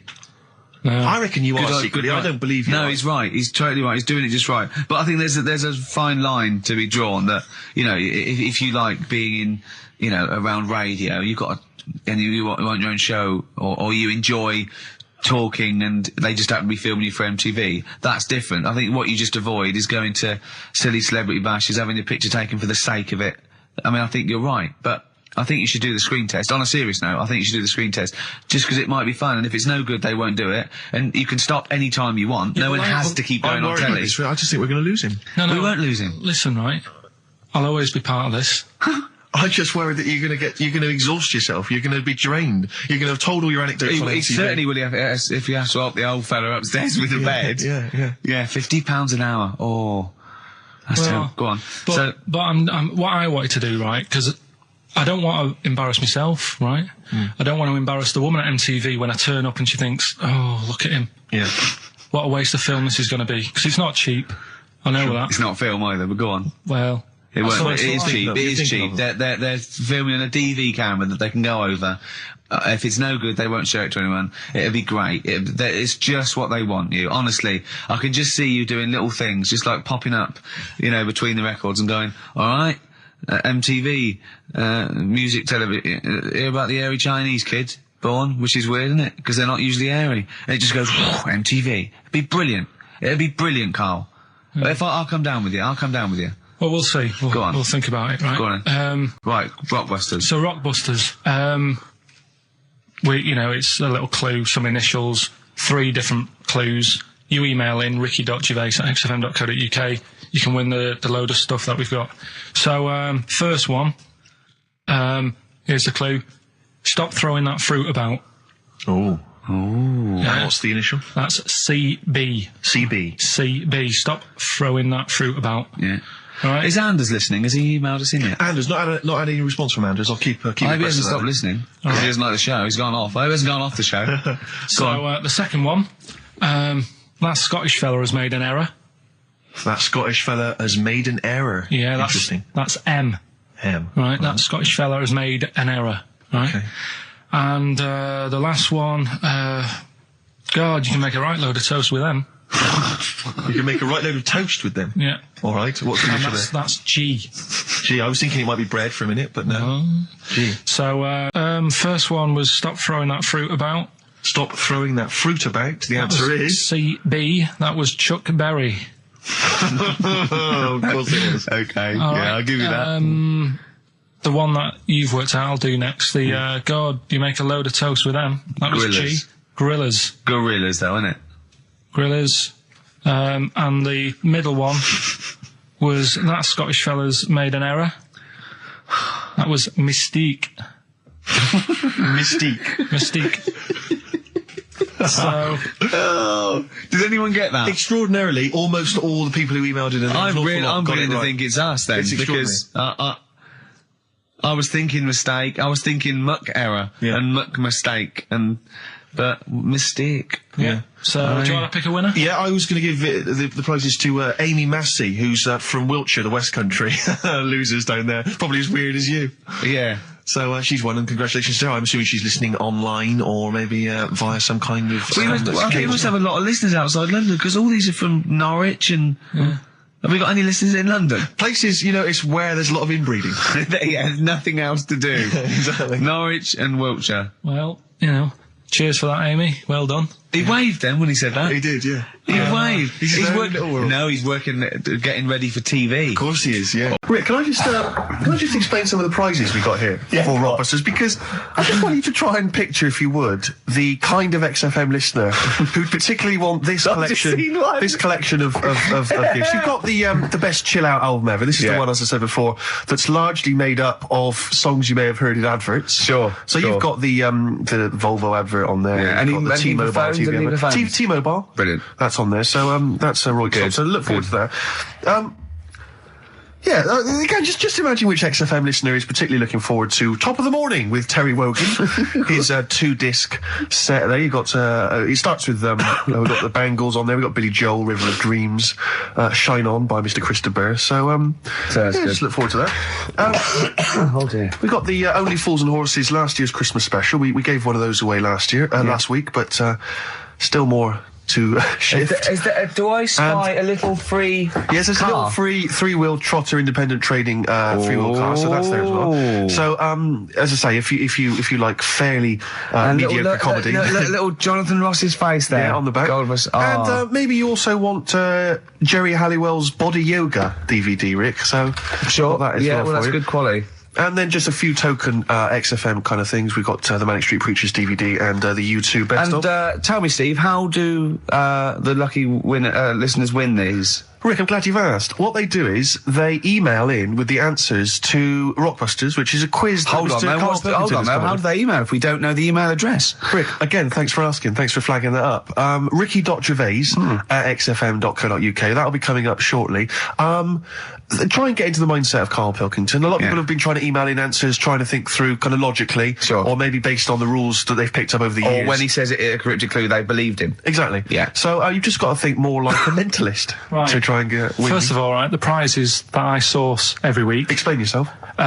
What I said to you we're doing between now and Christmas, because there's just a few weeks till Christmas. Right. I thought I'd make up sort of family packs. Okay. That the winner can have something, say like there's a nice U2 album in there, right? Yep. So the winner might want to keep that, but they can get rid of the Jerry yoga thing. They can give Only Fools Nurses to Uncle. To the dad. To the dad, yeah. I think the mum would love the Terry Wogan. Yeah. The thing. yoga for your sister. Right. Yeah. And all that. So that's what you thought through, was it? Or was it that there was a load of junk in the office? Or did you scoop them up with 2 arms and it's as much as you could carry down the corridor? Yeah. A little bit of that.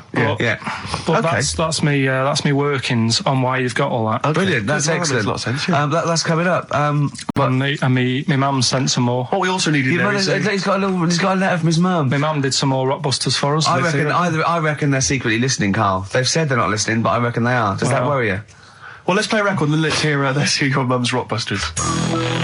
Bit of Warren G. Well done, mate. Well done. Regulate. I hope Nate's involved. Nick Dog? Yeah. I hope so. Karl, Rockbusters, your mum's... Karl. Yeah, no, Listen. we did get a bronze, but this year we introduced Rockbusters. Things will be changing. So, Hey, we didn't introduce Rockbusters, Karl. Please don't tar us with that brush. Yeah. Rockbusters then. Yeah. Chance to win all that stuff Steve was talking about before. We give initials and a cryptic clue, and it's a band, and there's 3 of them, and you email in ricky.gervais@xfm.co.uk. Yeah. Right? Do you want some of my mums? Well, I think before you give us your own, we should hear your mum's, just to sort of set the tone and for people to get their heads around the whole idea. She sent some more. They're still not that up to scratch. First one, this group are nice on toast. Marmalade? Jam. Yeah. Which one? Jam. Okay. Marmalade would have worked. Marmalade's just as good, yeah. This man liked his wine. This man liked his wine? Dean Martin. What? So no cryptic clue, just a man who drinks? Yeah. But like, isn't there like a myriad of rock stars and pop stars who like booze? I liked his wine! I don't think anyone would have ever got that. That's fantastic! This man liked his wine, Dean Martin. This man liked his golf. Clubby chip face. No, Bunker Smith. Bing Crosby, yeah. He liked his golf. Yeah, that's genius. This man liked his wine. Just a couple more. Hope you're not speeding when you meet these. The police. It's great. And is there any other good ones? Sounds like these lads work for the hospital. The porters. Say that again. Sounds like these lads work for the hospital. Jerry and the Pacemakers. Right. So we'll Karl, I have to say, if there was ever in the future any doubt that you were your mother's son, that would pay that. Believe me, you are a chip off the old block. Well, let's so we have a little record and then educating Ricky and Rockbusters when the show really starts. So these are mine. Number 1, you've been dunking that for too long. That's LB. Right, so oh god, that's too easy. That's too easy. I always tease them, don't I? I give them something to make them feel like they're going to win something, and then I hit them hard with a tricky one. That doesn't make sense. Yeah, go on. So the first one, so that's the cryptic clue for a band or an artist. Their initials are LB, and the cryptic clue, you've been dunking that for too long. Yeah. So that's the first one. Second one, you won't be able to play that game in this pub because the table ain't big enough. Right? Could be an old artist, could be a new one, could be a band. What's the initials? FD. Alright? FD. You won't be able to play that game in this pub. The table ain't big enough. And the final one, well, I've had a rubbish day, so I'm happy it's over. Right? That's the third cryptic clue. The initials being GK. Right? Yeah. Well, I've had a rubbish day, so I'm happy it's over. They're the 3 clues. All you got to do is email in ricky.gervais. That's That's great. That's genius. Which one? The last one. All right. That is genius. That's the best one you've ever done. All right. Ricky.Gervais. That's great. I don't know the middle one. .co.uk. Okay. Email in them 3 answers, you win the stuff. Well, cheers for that, Oliver. Olivia. Yeah. Don't see your email coming up with the Rockbusters answers, so let's you better give us the answers let's again. give them out. The first one was you've been dunking that for too long. That was LB. Limp Biscuit. Yeah, got that one. The third one, we'll jump to that one because you've got it. Well, I've had a rubbish day, so I'm happy it's all over. That was GK. That's a great one. That's Gladys Knight. Glad it's night. That is brilliant, Carl. And the one that you're both having a problem with, you won't be able to play that game in this pub. The table ain't big enough. FD. Go on. Fats Domino. Yeah? What? The dominoes. You played dominoes in a pub. The dominoes fat. Pub tables are quite small. You won't be able to play that game in this pub. Fats Domino. Rubbish. So, do you want to pick a winner? Rubbish. Well, you say it's rubbish, but plenty of people got the right answer. Rubbish. Who do you want to go with? The bunch of slightly rubbish prizes is going to Elliot K from Chigwell in Essex. Well done to Elliot. Have you to do the prizes for the Prizes? Okay. Okay, so if you haven't heard it before, I'll give you some initials. It's like initials of an artist or of a band. It's Blockbusters. And a cryptic clue to who the band is. There's 2 easy ones, 1 difficult one. First one is, That'll Never Get Off the Ground. Right. Yeah. That'll Never Get Off the Ground? That'll Never Get Off the Ground is the clue. Not LZ. The initials are LZ. You are joking. 2 easy ones. Right. Yeah. Okay. Right, and then you've got, that woman's got her husband's gloves and a pair of her own. Right. Say it again. That woman has got a pair of her husband's gloves and she's got a pair of her own. That's HH. Right? Bit of a difficult one. And then the last one, you'll get a right load of bacon off them. Right? You'll get what? A right load of bacon off them. That's L. Yeah, so once again, very quickly, load of bacon off of them. You'll get a right load of bacon off them.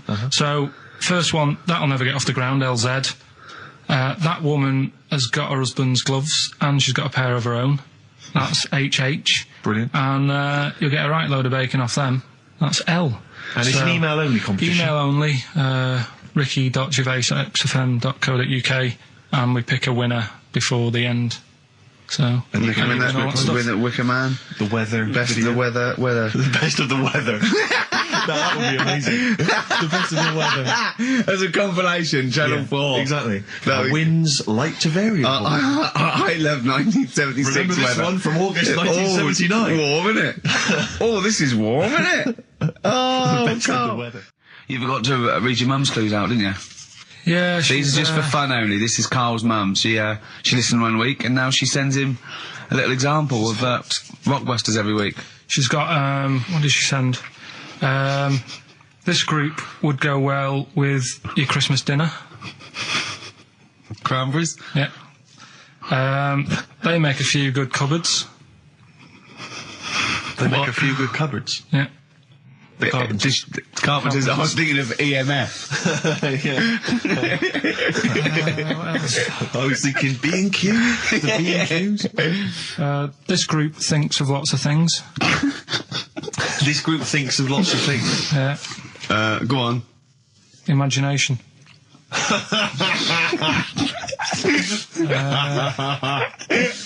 think they're the best ones. Yeah, obviously we want the worst ones then. Here's one more. She'd really like Blackpool. She'd really like Blackpool. She'd really like Blackpool. Fairground attraction. Not bad. Yeah. Not bad. Right. Right, are we're doing it now? That's right. I noticed Heat magazine sort of put a bit of a spanner in the works. Why? Because they were saying, maybe it'll be a Christmas edition of Rockbusters. And I'd already sorted them out. I wouldn't worry, Carl. Well, what I've done, I've cleverly tweaked them to make them Christmassy. So the Christmas bit in it has got nothing to do with it whatsoever, but I just thought... So you mean that clues have a Christmas element? Well, yeah. But it's nothing to do with the answer. It's nothing to do with the answer. Right. So why don't you just ask the normal ones and I'll ring a bell. I'll shake some bells. Well, it's the equivalent of that, but in sort of speech. Right. Brilliant. So the first one, There's a load of letters there asking for advice. Put them on Claire's desk. Oh, and have a good Christmas.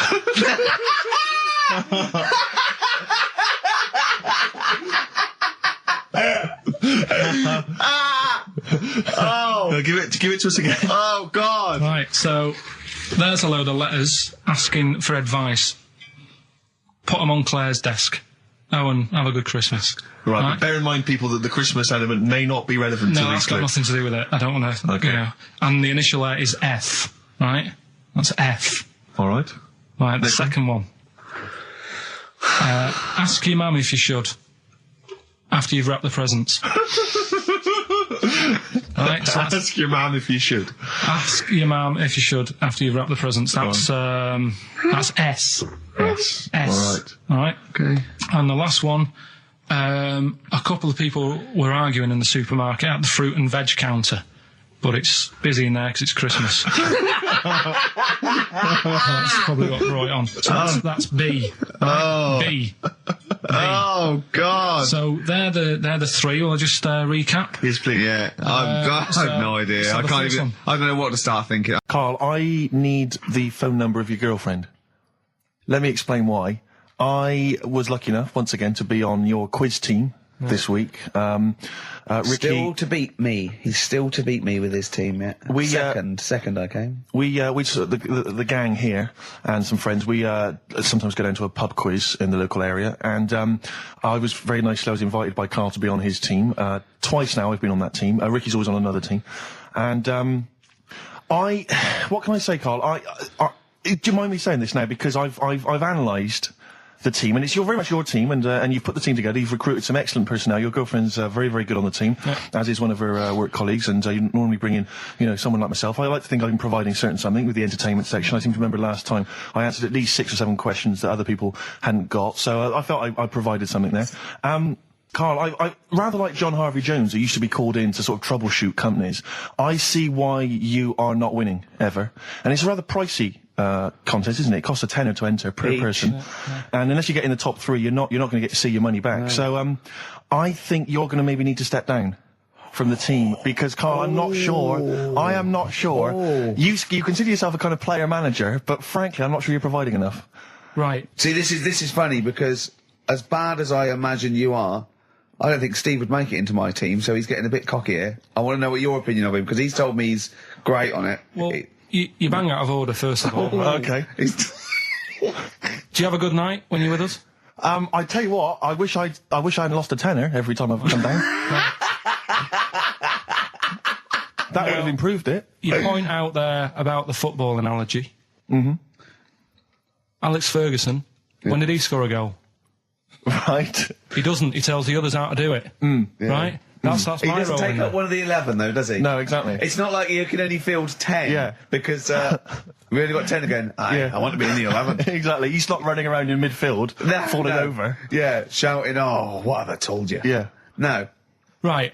I'll admit. And there's a limit of 5 players. We should explain that. That's the point. Yeah, there's only 5 players on the team. But it was pretty tricky on Tuesday, though, wasn't it? It was one of the tougher... Tell everyone the one question you got right. Something about... Well, tell us the answer. The 2 words you had to say to get the answer. Danny Minogue. Danny Minogue. That was what you provided, Danny Minogue. Is this valuable? Well, no, not really, because there was at least 2 of us who also knew the answer. Oh, well, we gave him. No, exactly. We gave it to Carl. We massaged his ego. I just feel Carl. Do you know what? I feel a bit bad now, because I just sort of had a crushed face. Then. Can I just tell you right now? He just can't believe this. Can I just tell you right now? I think the problem is this. I think there's that precious 5th position that is not being filled at the moment, I think, consistently enough by a decent player, right? You've got a solid team. I'm thinking if you want to remain on the team, you are going to have to pull your finger out and find a 5th member that is going to provide, and I'll tell you where the weaknesses are. I can tell you right now, mate. The weaknesses are natural history and science. Something which Ricky Gervais is scoring on week in, week out on his team. There is a few. Now, if he was available for a transfer, we could be fine. But we've got to find someone to fill in that space. Otherwise, I'm either going to quit, or you're going to have to step down. Because I don't think I can be on a team where there is these obvious deficiencies. There are visible deficiencies in the team. And, the £10. That's £10. I'm not made of money. toes. Yeah. I've sort of got hair all the way, but then it just runs out where it should be. On the top of your head. Top of my head. It's just- And is this part of the reason why you're always uncomfortable about, being nude or around naked people? Is that partly the reason, do you think, because you look so grotesque? Well, when I'm on holiday, I don't really like wandering about without a top on unless, it's a quiet beach or whatever. Sure. So what would you normally wear? Need. Shirt I just and have tie? a nice sort of light, summery, sort of linen shirt, maybe, just a few top buttons open. Yeah. But I don't like... The naked body isn't that nice anyway, is it? You know what I mean? Whatever it is, if you're a cat and you're shaved, you don't look that nice. Do you know what I mean? But with I think you'll find a cat is naked even with its fur on. Cats don't wear clothes. No, but what I mean is, a bald cat isn't that good. You know it does me head in that I'm bald. I'm not, I wish if I could have hair, it would be nice, but that's life. Would you prefer animals to wear clothes like Mickey Mouse does? Or Goofy? You know that I don't like nudist and all that. We've done it. But don't you think sometimes you could sort of maybe fancify it a little bit, if there was such a thing as an ape salon, and there isn't, Carl. There isn't, right? Would you give a orangutan a trim, maybe sort of his hair? Because some of those look like they're going bald, but they've got a comb over, they don't should they? just have a shave. When it's like that. That's what I did. Just take it back. And the underarms as well. Yeah, they've really got a lot of underarm hair. Even the women ones. Really? Yeah. That's disgusting. I know. I don't know. I don't even know why they breed. I don't know how they laid some of those horrible old hairy ginger orangutans. Yeah, they are particularly grim, some of those. I know, yeah. The big ones. I know. Ginger ones. Yeah. They can't be happy, can they? What is that? Where did that happen, the ginger thing? Why do people give them, a hard time and that? Well, you just gave them a hard time then, so why did you do it? You were just buying in, were you, to people do sort of give... I don't understand why, but ginger people get quite a bit of stick, and I've never understood it. No, it's just, I don't know why. They do, don't they? I don't know, it might be historical, it might have been because... I'm sure they don't everywhere in the world. I'm sure it's probably... Oh, they are. They're always... I've said to you about even, ginger cats, they're always fat, because they're sort of sick of it, probably. Wait. Ginger cats, what do you mean? When you see a ginger cat... They've been eating, because they're upset, fed up they've been bullied. You never see, a thin, happy ginger cat running about. It's always overweight and looking a bit fed up. It's just a good point, isn't it? I wouldn't say it's a good point, Carl. It's a point. So last week, the Chinese don't age well.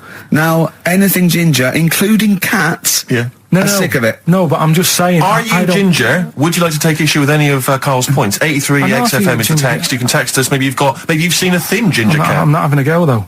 That's what I'm saying. I'm just saying it's weird how people give them a hard time. And it's if I could have hair, I'd go for ginger hair rather than being bald. Really? No.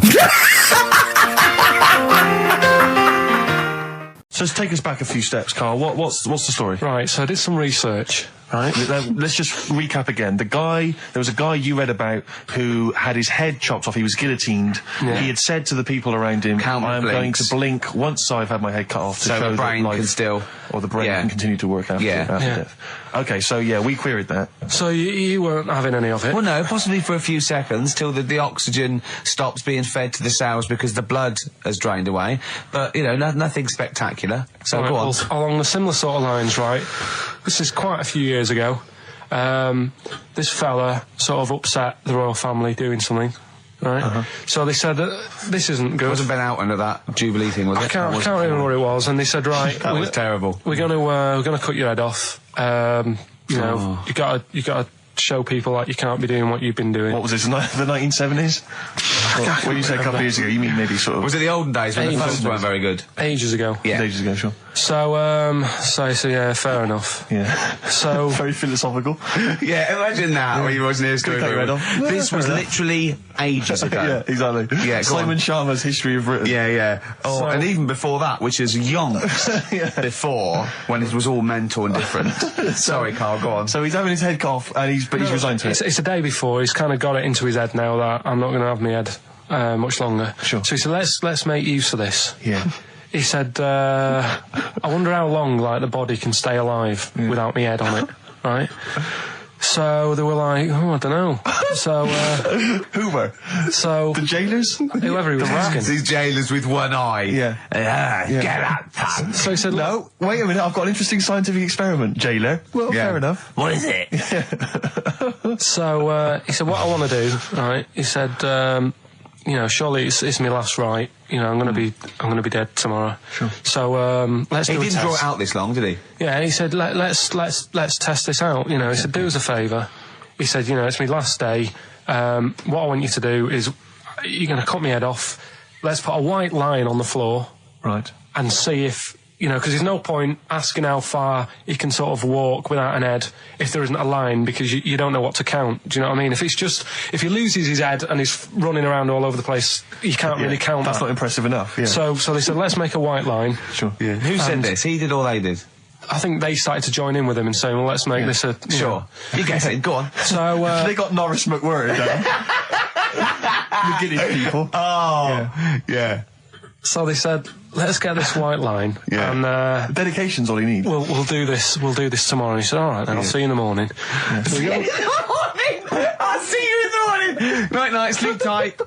Bye. I love the fact that Carl knows exactly what was said. That's beautiful. Yeah. He doesn't know the story or what order it is in or when it was. He knows exactly what was said. But he knows the intricacies. All right then, see you in the morning. Bye, little kissy. Oh, I'm not like that. Oh, you joker. Don't let the bed bugs fly. Yeah. Anyway. So he gets up. Do you want a paper tomorrow? No, I'm all right. Go on. He gets up and they say, right, you know, today's the day and that. And he said, well, you know, I've got used to the idea. So here's a white line for you. Got used to the idea. Go on. So they go, right, you ready then? And he said, I go on. And they cut his head off. And the body walked 32 steps without a head. Wow. 32 steps. Incredible. And that's the lesson, really. Did it get as far as it walked along the white line, did it? Yeah, it stayed along the white line, did 32 steps, and then started to stumble a bit, and it just fell over. Yeah. But, you know, it was a test that your body can still keep alive for a little bit. Yeah. When you've lost your head. Absolute twaddle. Absolute twaddle. What do you reckon you can do then without an head? How many steps? Nothing. There'd be muscular spasm, right? Yeah. It would twitch a bit. It would, yeah. You could not distinctly take 32 steps. The body could... Well, don't... Yeah. Is the doctor still on the line? Yeah. The fella that bought 6 parrots. Yeah. And, you know, you could have got 32 steps. Right, so you don't believe man that. doing a bit of line dancing. Right, you don't believe that, but something that you do believe that a cockroach can live a week without an head. It can. Slightly different kettle of fish there. Why? Wow, insect to human is what I'm thinking.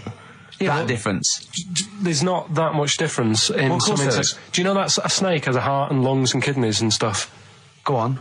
No, well, I'm just saying. So? You're making out as if like they're a totally different like species. I am making out. I mean, call me old-fashioned. Do you know what you're talking about? I don't want you embarrassing yourself, Rick. Yeah, I am suggesting they're totally different beings. Yeah, that is. Yeah. Now, Carl, the cockroach is a very different thing. The interesting there is that it lives without its head, because a lot of it's on. There's some of them are phototropic, chemotropic. Some of them just literally have irritation and muscle memory. I mean, they do have a central nervous system, but it's very different. So if you lose the head, it bypasses a lot of that anyway. All this is running around. The reason it dies is because it can't take on water. But it's very different to a man, right, having consciousness and then losing that, and the body's still going, no, I think I remember what I was going to do here. Yeah, so I'm going to carefully walk 32 steps along this white line. Imagine you just looking down going, oh, missed a bit. Yeah. Maybe the head was in the corner going, left, left, left, oh, he's now, ooh.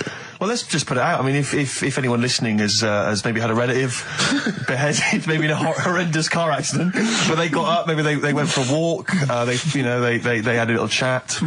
Oh dear, Carl. Get in touch. Carl, you are my favourite being. You are my favourite species. Now, you, Carl, may not be particularly different genetically from a cockroach. You are. Why can cockroaches do that? Why whoever made them went? Let's play a record. Do you know what? When I told him this fact, I send him little facts on text messages just to inflame his, interest. I just sent him a cockroach can live 9 days without its head. He texted back, "What's the point of that?" Yeah. What's the point of They're that? not doing experiments, these cockroaches. He's a boring last week to have. And he went, and on top of all that, you're thirsty. So it's the worst week of your life, isn't it? That week without your head. We were talking about MTV, right? And I was feeling a bit nervous, wasn't I? About like, you know, the way I look. Right. And what have you. And then I watched a bit of Celebrity Big Brother and all the fuss that Mark Owen's getting. And he's not that good looking, is he? He's a very. I want to be Mark Owen's mate. If anyone who knows Mark Owen or Mark Owen's listening, I want to be his mate. I think he's brilliant. I think he's a nice lad. But what I'm saying is, right, all the girls go mad over him. Yeah. And he's not that good looking, is he? Well, no, he's got to. He is in a certain way, isn't he? That sort of non-threatening. But he's not stunning, is he? Do you know what I mean? No, but no. Well, what's your definition of a stunning? Yeah. Well, who do you like? Someone who you look at and you go, God, they're good Which looking. bloke do you fancy? What bloke do you think's attractive then? So if I was into men, Yeah. in fact, you can still say a bloke's a good looker without fancying him. And that. Who do you think is know what I mean? attractive? Probably. I mean, it depends what you're looking for. No, just look. Just look. You think there's different looks as well. Of course, isn't yeah. there? Who did you say was attractive? Who did you say was like stunning in your definition? A good-looking lad. Yeah. Good-looking lad. Oh, look at him over there. He's.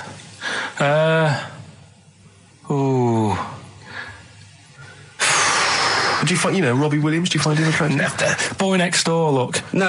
Who do you... Carl, hurry up, because it's, we've only got 2 hours. Probably... do you know, I can't think of one offhand. Mark Owen is pretty good looking then, really. There's not... Just name one bloke that you think's an attractive guy. There must be one bloke that you've either met or that you've, seen in a pub Who do you think on a is poster. attractive? Tell you what. Go on. Tell you what. Works here. Young Alex Zane. I broke the rules in the week. I met up with Carl. I had lunch with him. And we were chatting and having a cup of tea. And it got onto one of Carl's favourite programmes was the Tales of the Unexpected. Ah, of course. And all I can think is that he's probably the only person in Britain where they were unexpected. I mean, to him, when that twist came in, he'd go, gee, I can't... Yeah. Oh, God. Can't believe So it was the tree that did it. I mean, he was probably the only... And we were telling all these stories of horror, and he liked horror stories. And I told him this story. And I don't know if this had come across the way, but I told him this story. It was a short. It was a horror short. This was a film you saw, was it? Yeah. And what it was, it started off just there'd been a car crash. You see, it's a horrendous wreck. And you saw it from the point of view of the person in the car. And he was calling for his mate, and he was going, Dave... And he sort of looked over and saw a body without a head that had been thrown at you. He goes, oh no, Dave. And then into the field of view came Dave, his mate, and looked at him with a look of horror, and then it sort of went black and you realised that he was just a head and it had been his body. Oh, wow. Right? Yeah. And I said, then it came up at the end, at the executions in the French Revolution, people experience consciousness for, and he went, oh, no, he said, it wouldn't be for that long. And then he went, if it was a chicken, it would work. Imagine remaking that film, but it's 2 chickens in horrendous car crash. Their own fault for driving. It would work. No, he wasn't having that. Yeah. No, it was too long. And I think he said, how long was this film? I went, 5 minutes. He went, no. It would work if it was a chicken. I like the way that Carly was something like, when you relate an incident like that, he's appalled and offended and annoyed by the people that made it, even though he's never seen it. Oh, he's annoyed, yeah. Do you have a favourite Tales of the Unexpected, one that you remember particularly that shook you up? Yeah, we were talking about the one on where there's some woman in prison. Have you seen that one? I can't remember them all. Right. This woman's in prison. Yeah. And she gets a bit friendly with the guy who takes the dead bodies out. Right. And he said, I can get you out of here.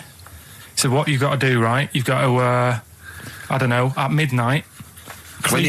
When you hear the bell toll, that means there's been a dead body. Yeah, there's been a dead body. So what you've got to do is go into, like, the place where all the dead bodies are, get in the first coffin on the right, and then I'll come along and carry you out and you can run away and escape, right?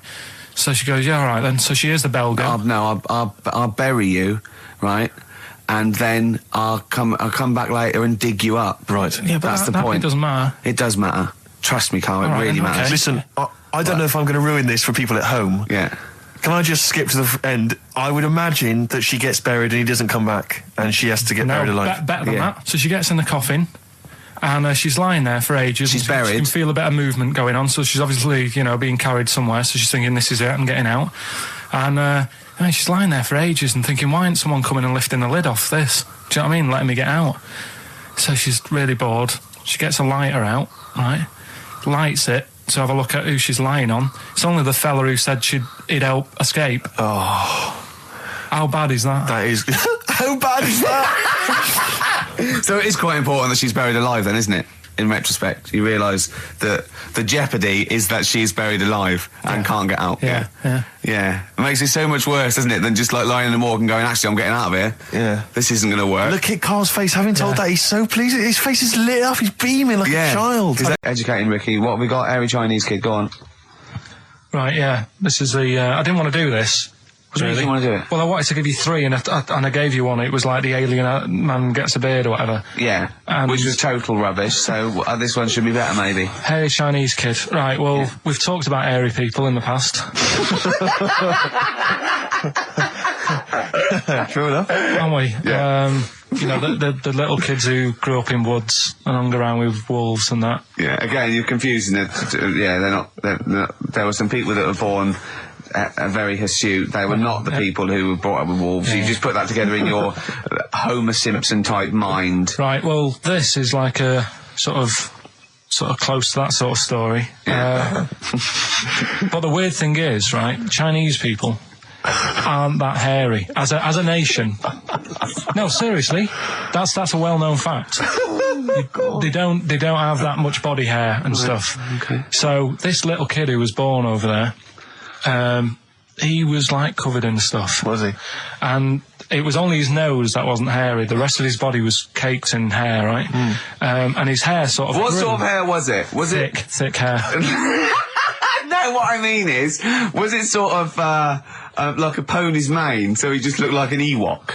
You know what I mean? Just like hanging down sort of straight, dark hair. In the picture, it looked like it grows from his eyebrow. It grows from his eyebrows quite thick. And then it just goes all the way over his head. You don't think it was just really long eyebrows that he'd done a comb over? No, it was all over his body. It had a picture of like his back and that. Yeah. And had he styled it? Had he styled it at all? Did he have it in a quiff or? No, it was just hanging everywhere. all over him. Yeah. And they were like, you know, this is a bit weird happening in China, where we're not normally that hairy. That was the scientist speaking there. And the local press and that were getting him down, calling him monkey boy and all this. Oh. And thinking Chinese press. But the doctor, yeah. Oh, they're cruel, aren't they? The like those game shows. That's Japanese, isn't it? Yeah. That's what. Yeah. And the doctor said. I was talking through all that time while we were just like talking to each other then. Because I turned round and I still saw he was talking. So anyway, the local press came there to see the hairy boy, the monkey boy. And they were like being tight, taking the mickey out of him, and the doctor said... showing him nuts. Said he's only hairy. Said he's a healthy young kid. The only faults he's got is he's got a little bit of eczema and a boil. And he said everybody should just treat him the same, and I think he grew up a healthy kid. Yeah, so that's the that's the end of the story. That's not a story. Why? But I've got nothing. I don't know what to say to that. So someone in China was born slightly hairier than the rest, and he was normal apart from eczema and a boil. That to me isn't a story. But if it is, I've got a million. I mean, it's sort of like bloke from Manchester went a bit bolder than the rest, got a job on radio. He was normal. I mean, that's not a story, is it? Anyway, educating Ricky. Good, we've settled that then. Go on. The titles that are meant to sort of pull you in. Yeah. We've got what was it? Stocking, Aitken and Waterman. Yeah. You've got It's Not His Vault. And Get a Load with This. Get a load with this. So which pun do I pick first? I think I'll go for Get a Load with This. Get a lobe of this. Yeah, get a lobe of this, yeah. Well, that's a story about a girl who she was deaf, right, for 4 years, and It happened quite a bit back, this. What year? Or was it... I think it was ages ago, was it? Yeah, quite a bit back. She was deaf for about 4 years. Having an argument with a mum, it said, which I didn't quite understand. Because I don't know how they do that. Yeah. But she was having an argument, and a man pushed her against the wall, and she banged her head, and her hearing came back. Okay. Was she wearing a Walkman, and it fell out? And she'd realised, there's no explanation. There's no explanation? Well, why is that teaching me something then? So I knew you'd say this, right? So I thought, right, I'll stick something on it. Do you know that bees are deaf? No, you can't just, no. If you ask someone something they don't know the answer to, they don't tell you something else. I'll tell you something else then. I can't answer that, I'll tell you something else. Imagine that, if you asked a teacher. Look, how do birds fly? Wow, if you're going to do that, tallest building is, I mean, what? Well, that was the equivalent, Karl, of running away when we asked you a question. Yeah, the intellectual equivalent. Look over there, there's a monster. Yeah. Listen. What do you mean? Okay, so... So her hearing There's no explanation. There's no explanation. Or you don't know. Well, there isn't one, is there, really? It's a bit weird. But the only thing... Did the doctors not look into it? No, I think they just said, oh, that's good. So again, I don't... Where did this information... Is that... If you read this on the net, is that all they put on the net? There was once a deaf woman who hit her head and she could hear. Came back. It was bizarre things about being deaf. Was there three, I've got that book, yeah, it's a good book, that. Was there 3 more pages you just couldn't be bothered to read on? Yeah. No, it was just a little bit, and it was there a little picture, a cartoon picture? No pictures, I just read it. Ow! Look, if you don't want to know, if you don't want to learn, you know. Yeah. Okay, it's not his fault. Let me have it's not his fault. You've got to save this. This has got to teach me something. It'll be an interesting story. Right, it's not his fault. This fella... Yeah. What year? Ages ago? Olden times? I'd say in the 70s. Okay. Would you? Any evidence for that? And, does he wear flares in the story? Right. Is that your reason? No, it's a bit like Yuri Geller, this fella, right? Where he's electric. He's electric. And, if he walks past the telly would fizz. If he walked past the radio, it all goes like that. Ooh. His hair stuck up all the time. And he'd be having a bath and everything would be alright, and then the power would sort of switch on in his body, and the electric in his body made him jump out of the bath. So... What do you mean, so? What is that so? What does that so mean? You've given us nothing. You've given us nothing. You'd have to at least give us the scientific explanation. Yeah. Electric eels have 400 volts in them. Oh, is this the running away again? What was that one called? Yeah, but it's not his fault. But there's a reason not his fault. It's not his fault. I thought it was going to be something about. I think we should do these the other way round. I think you should tell us the story and then we'll hear the pun. It's not his fault. It's not his fault. Right, let's leave it. Play a tune. Forget it. Educating Ricky. Doing it.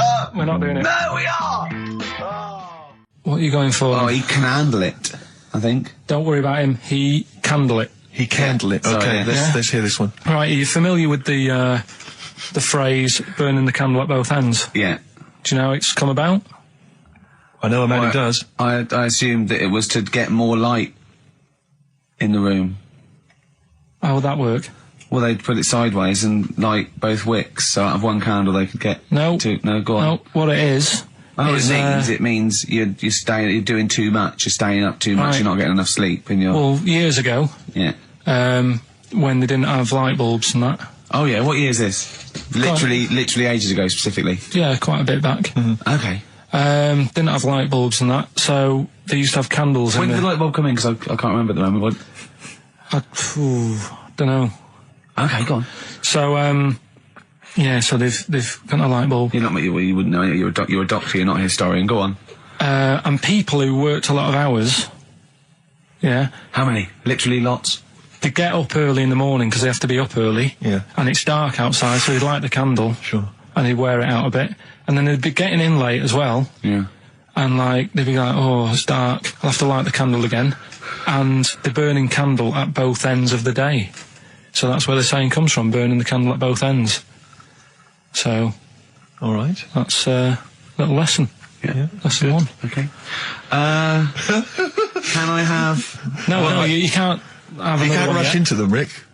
You've got to. I've got to soak in that. You've got to soak that one in. Any questions for Carl off the back of that? What do you think? So people were, I mean, basically where this comes from is people would Literally burning the candle at the end of the day. Sure. There you go. So we've still got. Go on. I'm committed to this treatment. And I can't wait. This is like Christmas Rick, I Eve should for me. just say- It's like Christmas. I've got to open another present now. No, I'm afraid we've got to save it. Rick, raw. Nirvana. Amazing. We were just talking. We were getting excited about that. Yeah, weren't you've we? got an incredible Brilliant. voice he has. And Grohl drumming it's brilliant. You know, you're right. The new one from Nirvana. Well, it's time for Educating Ricky Part 2, isn't it? I'm excited, Carl. I'm going to learn so much from this. What's the choices again? What Right, you've got left. Still keep phoning your answers to Email. Email. Sorry, yeah. The answers to Rockbusters. Yeah. Right, okay. Educating Ricky Part 2. Right. I'm committed to this treatment. Yeah. Is one. Oh, of I've them. got to go for that one. Yeah. Yeah. Or the other one is the police are causing a bit of a stir. He still says it like it's the best thing he's ever come up with, which in a way is. It could be. Right, go on then. I'm committed to this treatment. Right. Do you know the saying? Is it just sayings now? Are they all sayings? This No, week? no, they're not. Okay. No, the other one isn't. Frog in your throat. The saying "there's a frog in your throat." Yeah. I assume it's when you croak a little bit. You sound like a frog. No. Right. Might seem a bit weird, this one, right? But years ago. Oh yeah. Sorry, well, what is that clue? Committed to this treatment? It's about frogs Kermitted.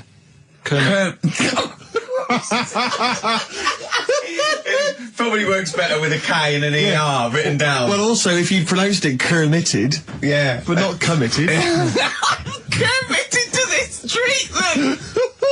Right, go on then. That's genius. So yeah. Well, what? You go to the doctors and you go with throat hurting a bit. Right. And what they did ages ago. Ages ago. What year was this approximately? We are going back quite a bit with this one. Oh, okay. Go on. And the doctor would say. Did history. Imagine years ago. Go on. And the doctor would say, right, keep your mouth open. I need to look at your tonsils. And the jaw would ache a bit because they weren't as quick back then because they didn't have the technology and stuff, and they'd have to like stare at it and study it and stuff. And like they get an achy jaw, right? Keeping their mouth open. Yeah, like you get, Yeah.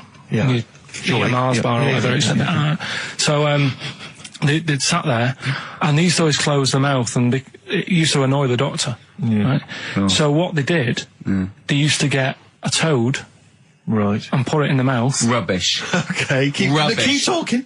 Keep talking. And that way they couldn't close the mouth because either they'd squash it, right, or apparently you're not allowed to lick a toad's back. So the doctor would have them for breaking the law? No, but it's poisonous, right? A toad's back. You should never lick a toad's back. Or put it in your mouth, really. Oh, just stop for a second. Wait. What? Can I just ask one question? Go on, yeah, Just go ask on. one question. I've got a few, but go on. Sure. My initial thought is, it sounds like a brilliant bit of sort of medical knowledge there. It's a great idea. Yeah. My only thought is, how does the doctor see past the toad? At your tonsils? What's he actually looking at with the mouth open? Surely the toad is in the way. Hopping around in the way? It didn't say. Sorry, and my first question is, was this on the internet? Yeah. Yeah, okay. Carl, that is bollocks. That is, I mean... Well, alright then. Let's turn this round. Where does the saying, you got a frog in your throat come from? Probably because you sound a bit croaky. Probably that. Probably because you sound a little bit like a frog when you've got a sore throat. Carl, did you not question it just for a moment when you read it? Just for a second, didn't you think that seems an odd approach? Firstly, why a frog of all the different because species? it's poisonous. A toad. So it's a toad as well? Yeah, well, that it worked. I'm committed. Worked. No, I was going to change it to. Have you heard the news Toad Day? But I went with the frog. Oh God! Right. So that's rubbish. So that's rubbish. Next, can I have? Let's play a tune. Let's come up with a God. Can I just say? No, just play it. Just play it. Yeah. Yo, Carl. I have to thank my mate Dave, who sent me an incredible 4-disc compilation. That was one of the tunes on there. It looks professional. It's amazing. It's incredible. The effort Oh, is he's gone to too much effort. Ben Queller. It's a track called "In Other Words" from his album Sha Sha. Open wide. Oh dear, that's interesting. "Oh, here, doctor, look, you've actually got a frog in your throat." I didn't get there. I put it in there. That's the most ludicrous story I've ever heard, Carl. Why don't you think when you read these things? I think there's always going to be a bit of truth in all of these. I mean, that fella called up, didn't he, and said, I'm not sure about the, putting a frog in your throat if you've got, problems with your tonsils or whatever. But he said years ago, if someone had toothache, they'd get hold of a frog and strap it to the face. Yeah, sure. So maybe down the line, maybe they did. Maybe they didn't do it for long. I think Caligula made his emperor a horse and emperor as well. But I mean, well, what about the frog thing with a poisonous back? It's rubbish. That's true. No, the toads have the secretions in the Why? But they didn't put it in people's mouths. No. So, well, I'll tell you why. When a badger or a heron tastes the toad, it's horrible. Ugh. The toad might die, but it's for the good of the species, because then think how many toads looking like that heron could eat in its lifetime. So the fact that one toad sacrificed all those other toads in that heron's manner will be safe. Why? I mean, we've talked about animals a lot on the show, right? Yeah. And when God made a toad, sure, right? Okay. Well, I'm going to stop you there. I'm going to stop you there straight away. Don't just let him carry on. Right. Okay. Like, there's annoying things out there. Jellyfish is a big problem with me. I don't understand what they do in the sea and stuff. Right. Right, but we'll leave them. Got to problem for me, but go on. We won't talk about jellyfish. No. With the toad, right? If it's to protect itself. Yeah. Right, now so it's not to protect itself, it's to protect its species. No, yeah, but that, surely, right, if the toad had a choice, if God said, right, what I'm going to do for you here, you can have something like a lobster's got claws, big claws to have a fight. Or I can give you something that if someone's having a go at you, you've got to try and persuade them to lick you back as a defence. Yeah. What use is, right... Oh, right. God, sir. Well, I'll tell you why. What is God The up fact to? that there are still toads around is a testament to that defence working. That's all I'm going to say, okay? If the toad had died out, you'd have a point. But they're still around. It works, alright? And don't start slagging God off. He's got a lot on his plate. Basically, I think he took on too much. Particularly in 1 week. Exactly, it was crazy. Danger Hobart. That's your favourite song, isn't it? That's weird, isn't it? Strange, isn't it? That's weird. I'd like to hear Rod Stewart singing about a lovely lady, please, Carl. As would I.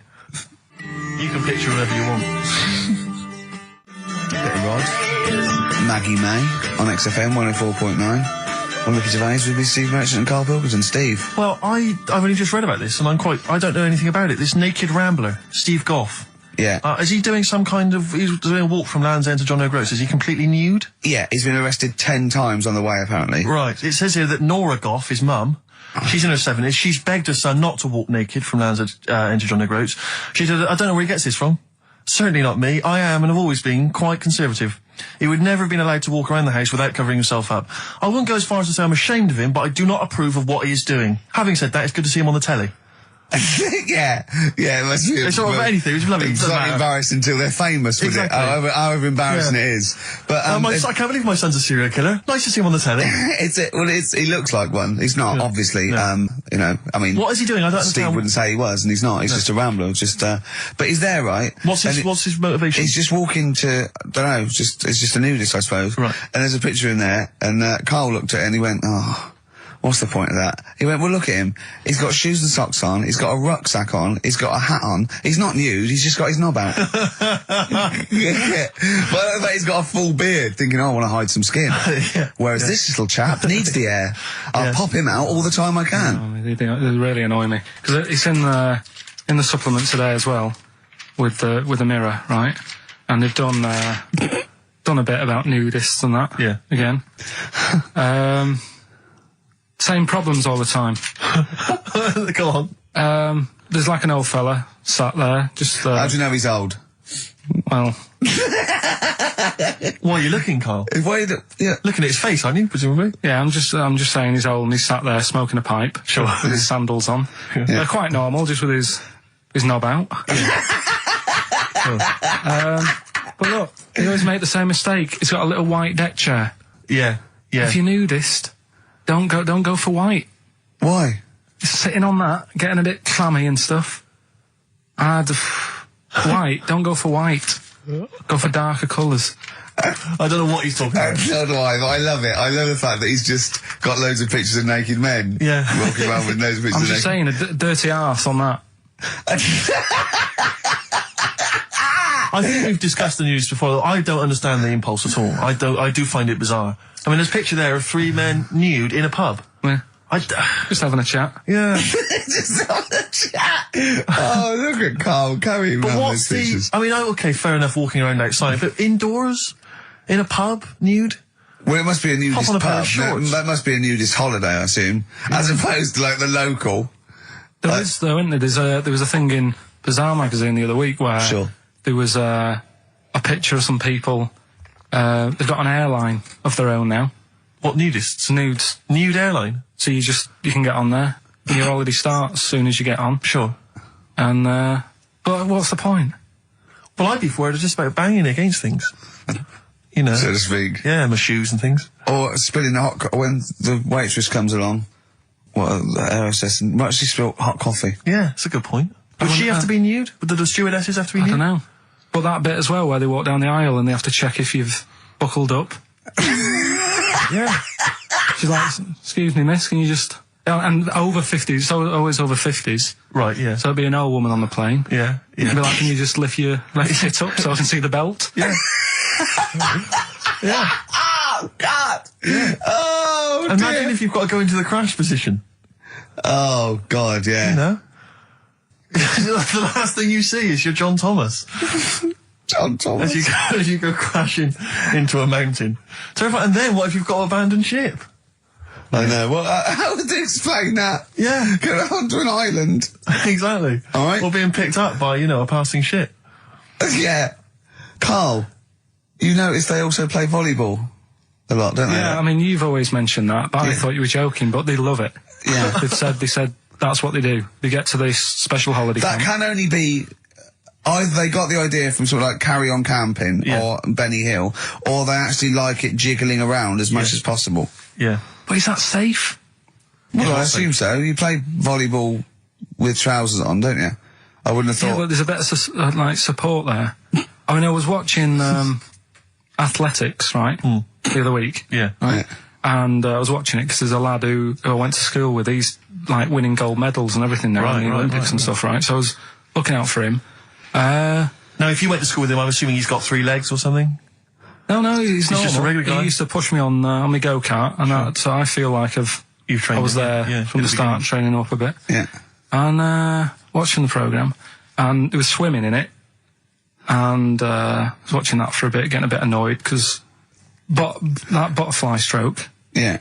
I don't know why they do that. No, nor do I. It's just hard work. It doesn't make you go any faster than, let's say, that stroke. The crawl. Yeah, don't do that. That stroke on radio doesn't work. The crawl, yeah. So I was watching that, thinking, that's annoying. Yeah. And then they got onto the running bit, and my mate's in this race. Yeah. Now, they do the side shot, don't they? So you can see who's in the lead. Sure. And then they do that front shot, where it's absolutely pointless. The only reason to do the front shot, I think, is to keep women interested. Because you can basically see his tackle going from left to right, being battered all over the place. Why were you looking? Seriously, you had no choice. If you wanted to watch it, it was like, I was interested if he was going to win, but it's like, But why did you turn over and watch Charlie's Angels instead? Because I wanted to see if he won the race. But... Or flip back at the end. Just flip back to get the result if you don't... Well... Yeah, or at least turn away or close your eyes on the front shot. No, I wasn't. I just... Suzanne was happy. Suzanne was loving it. Yeah. And I was like, whoa.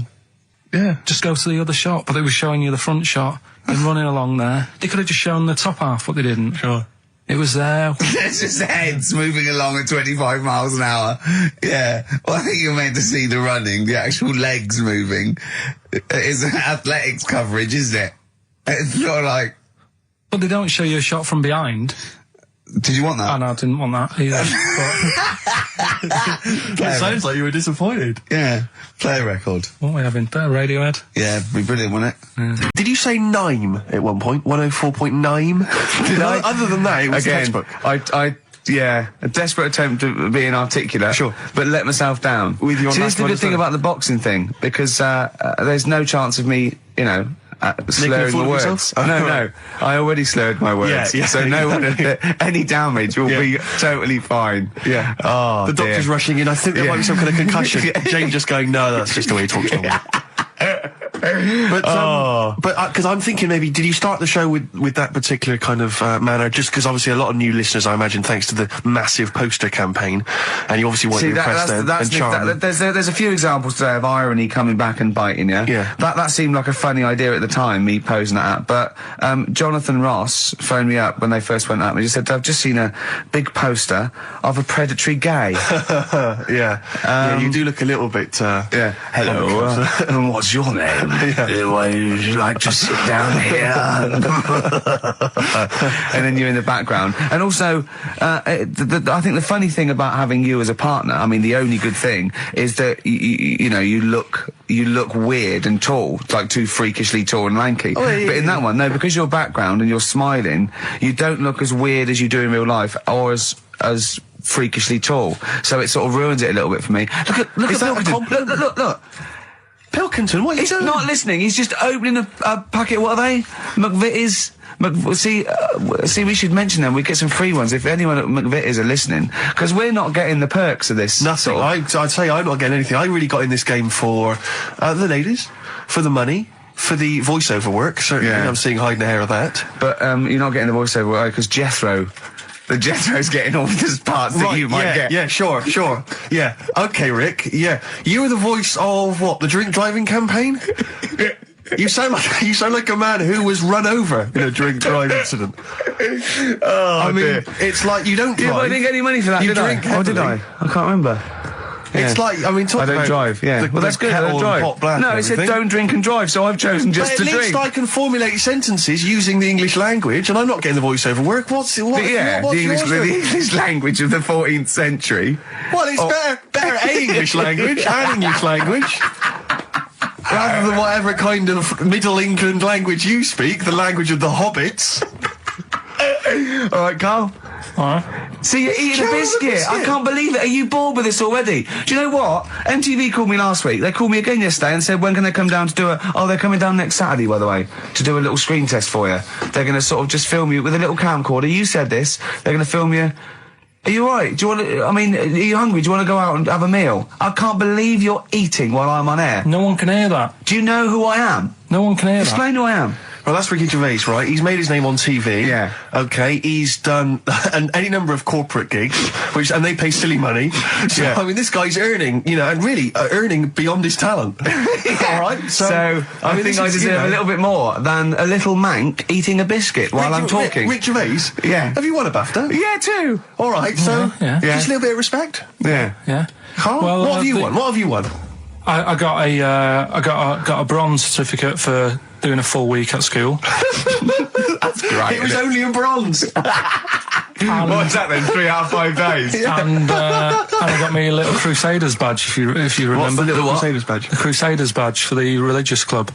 So I was at the fellow that you went and played ping pong ball, so they wanted to talk to you about God. yeah. Yeah. You got a Crusaders badge, did you? Yeah, that's why I went. That's why I joined. That's why I joined. For the badge. I like the little badge. Did 4 weeks and then packed it in. But we're talking about MTV, right? And I was feeling a bit nervous, wasn't I? About like, the way I look. Right. And what have you. And then I watched a bit of Celebrity Big Brother and all the fuss that Mark Owen's getting. And he's not that good looking, is he? He's very. I want to be Mark Owen's mate. If anyone who knows Mark Owen or Mark Owen's listening, I want to be his mate. I think he's brilliant. I think he's a nice lad. But what I'm saying is, right, all the girls go mad over him. Yeah. And he's not that good looking, is he? Well, no, he's got. He is in a certain way, isn't he? That sort of non-threatening. But he's not stunning, is he? Do you know what I mean? No, but no. Well, what's your definition of a stunning? Yeah. Well, who do you like? Someone who you look at and you go, God, they're good Which looking. bloke do you fancy? What bloke do you think's attractive then? So if I was into men, Yeah. in fact, you can still say a bloke's a good looker without fancying him. Who do you think is attractive? Probably, I mean, it depends what you're looking for. No, just look. Just look. You think there's different looks as well. Of course, yeah. No, would you say was sometimes- attractive? Would you say was like stunning in your definition? A good-looking lad. Yeah. Good-looking lad. Oh, look at him over there. He's... Ooh. Do you find, Robbie Williams, do you find him attractive? Boy Next Door, look. No. Who do you... Carl, hurry up, because it's, we've only got 2 hours. Probably... do you know, I can't think of one offhand. Mark Owen is pretty good looking then, really. What, there's not... Just name one bloke that you think's an attractive guy. There must be one bloke that you've either met or that you've, seen in a pub Who do you think or on a is poster. attractive? Tell you what. Go on. Tell you what. Works here. Young Alex Zane. Alex! Well, we know Alex, maybe we can fix you up. Oh, I love you, Alex! You got Richard Ashcroft, Science of Silence, on XFM 104.9. I love that. Yes, correct. He's one of my favourite artists now. I just think, he's so, I don't know why he's not ballistic. He's got everything. He's like one of our best rock stars. I'm Ricky Gervais. Hello there. You're Steve Merchant. I am indeed. Karl Pilkington over there. Big day today. Really? Yeah, for Karl.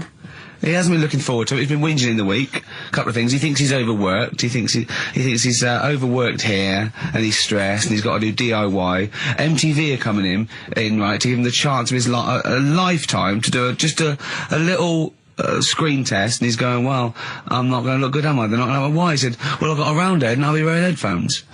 And he's not made an effort. He thinks, they'll put him off. He said, they won't even press record. He's got a spot on his head. I mean... You know, also... Carl, you're not looking forward to it. You're not excited about it. It's a great opportunity.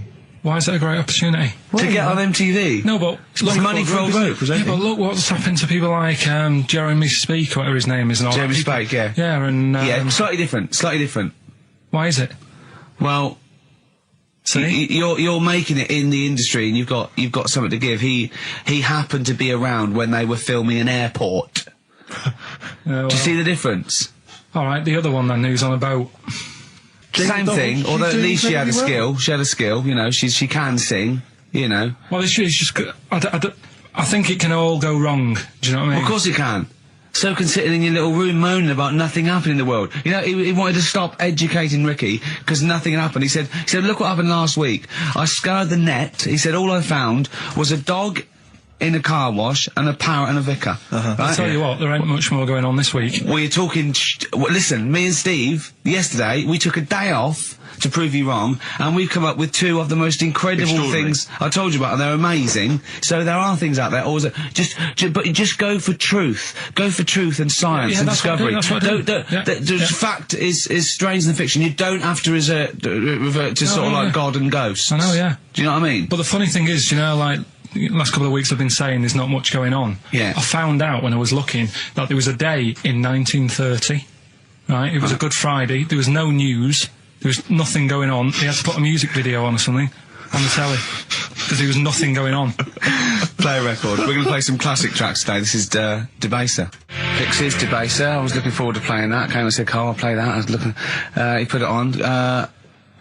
Lauren just called through and said we played that in the last half hour. Embarrassing. Yeah. So what is the point of having a producer if he doesn't check things out? So, I mean, it's a good track. I mean, I'm sorry if you heard that twice in the last hour. Go on, so what I'm you listen to everything all the time. I've been running around. I get in early on a Saturday. You got in about the same time as me? I went out and bought you some biscuits, so you're happy. I put the coffee on.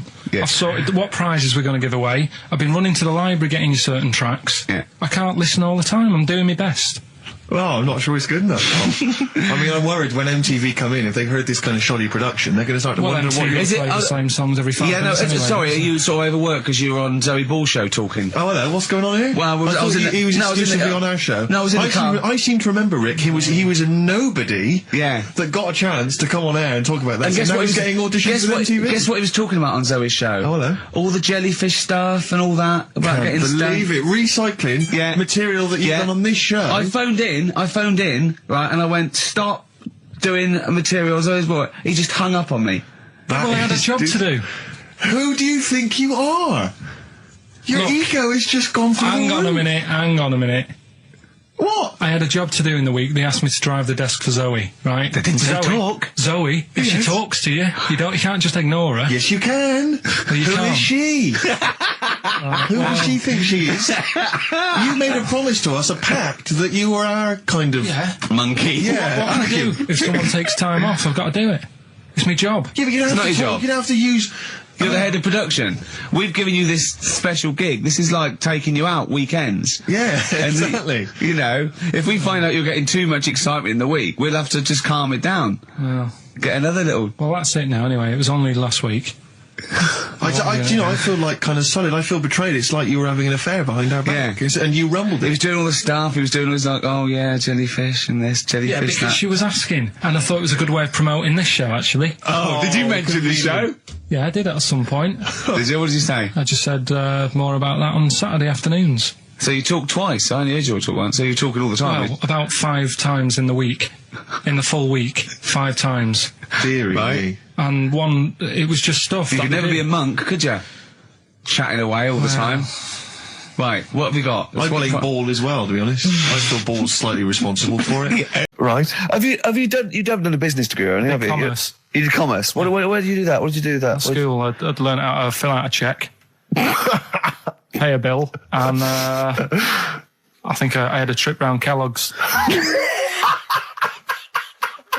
Did you get an O level or a GCSE? We know he didn't. You know, But was there a commerce exam or was it just a division of can't maths? remember. What did he fill out a Was it a check? subset of It was maths? an option. It was like, if you want to do it, you can. What was it? Fill out a check. Fill out Pay a check, bill. Pay a bill.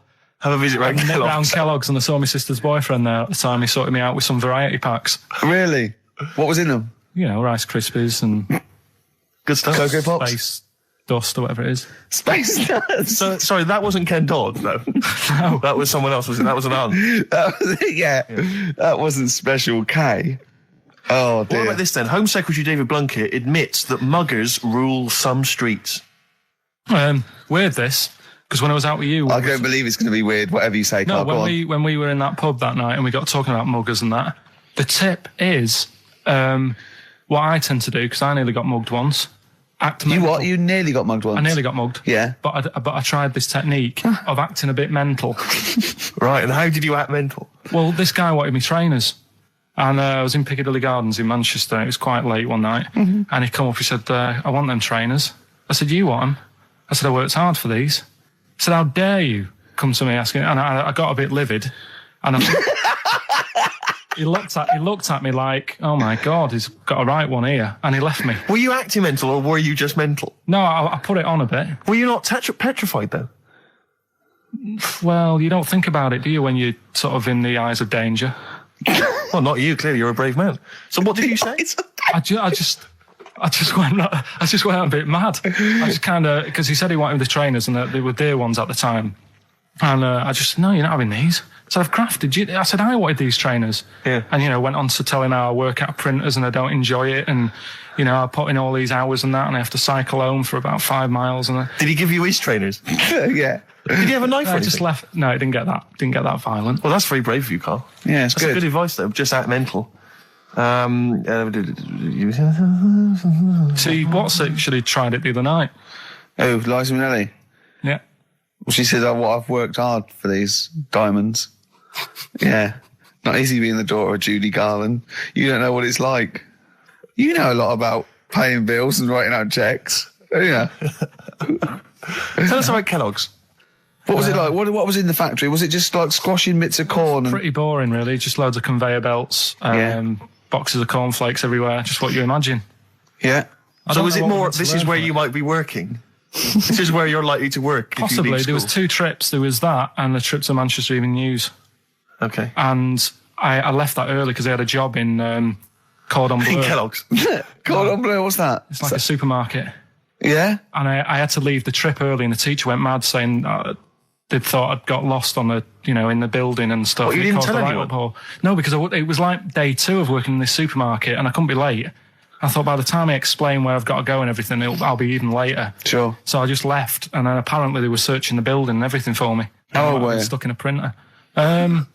Don't know. Fucking a printer. I don't know. What was the printer's name? You worked at a supermarket called Cordon Bleu. Cordon Bleu. Brilliant. That's great, isn't it? It's rubbish. Oh. Got sacked. What'd you get sacked for? Messing about in a back in the car park round the back. Yeah. Right, there was a grid, and all the concrete had gone funny. So when it rains, you got like a big lake. Oh yeah. Right. And I got in. Do you know those big metal trolleys you get to like put all the food in whilst? Oh yeah. And I got in one of them and pushed myself out into this lake Of cement. No, Of water. Full of was water water, because it'd been raining. right. And I got stuck in the middle, right? And the boss was like, where's Karl? He's meant to be doing, facing up the beans.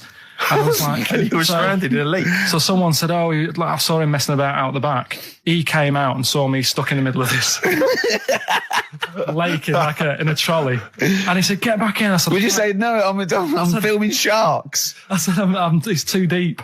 I can't get out. You'll have to pass me something. And he said, I'm not passing you nothing. He said, you can get out of there and walk through it. I said, I'm not. I've got my trainers on, probably the same ones. Yeah, you've risked actually. your life for them. Yeah. I said, I'm not getting these wet. I said, what are you going to do? I said, I'm going to wait for the water to go down the grid. He said, the grid's blocked. Now get out or you're sacked. I said, well, I'm not getting out. He said, right.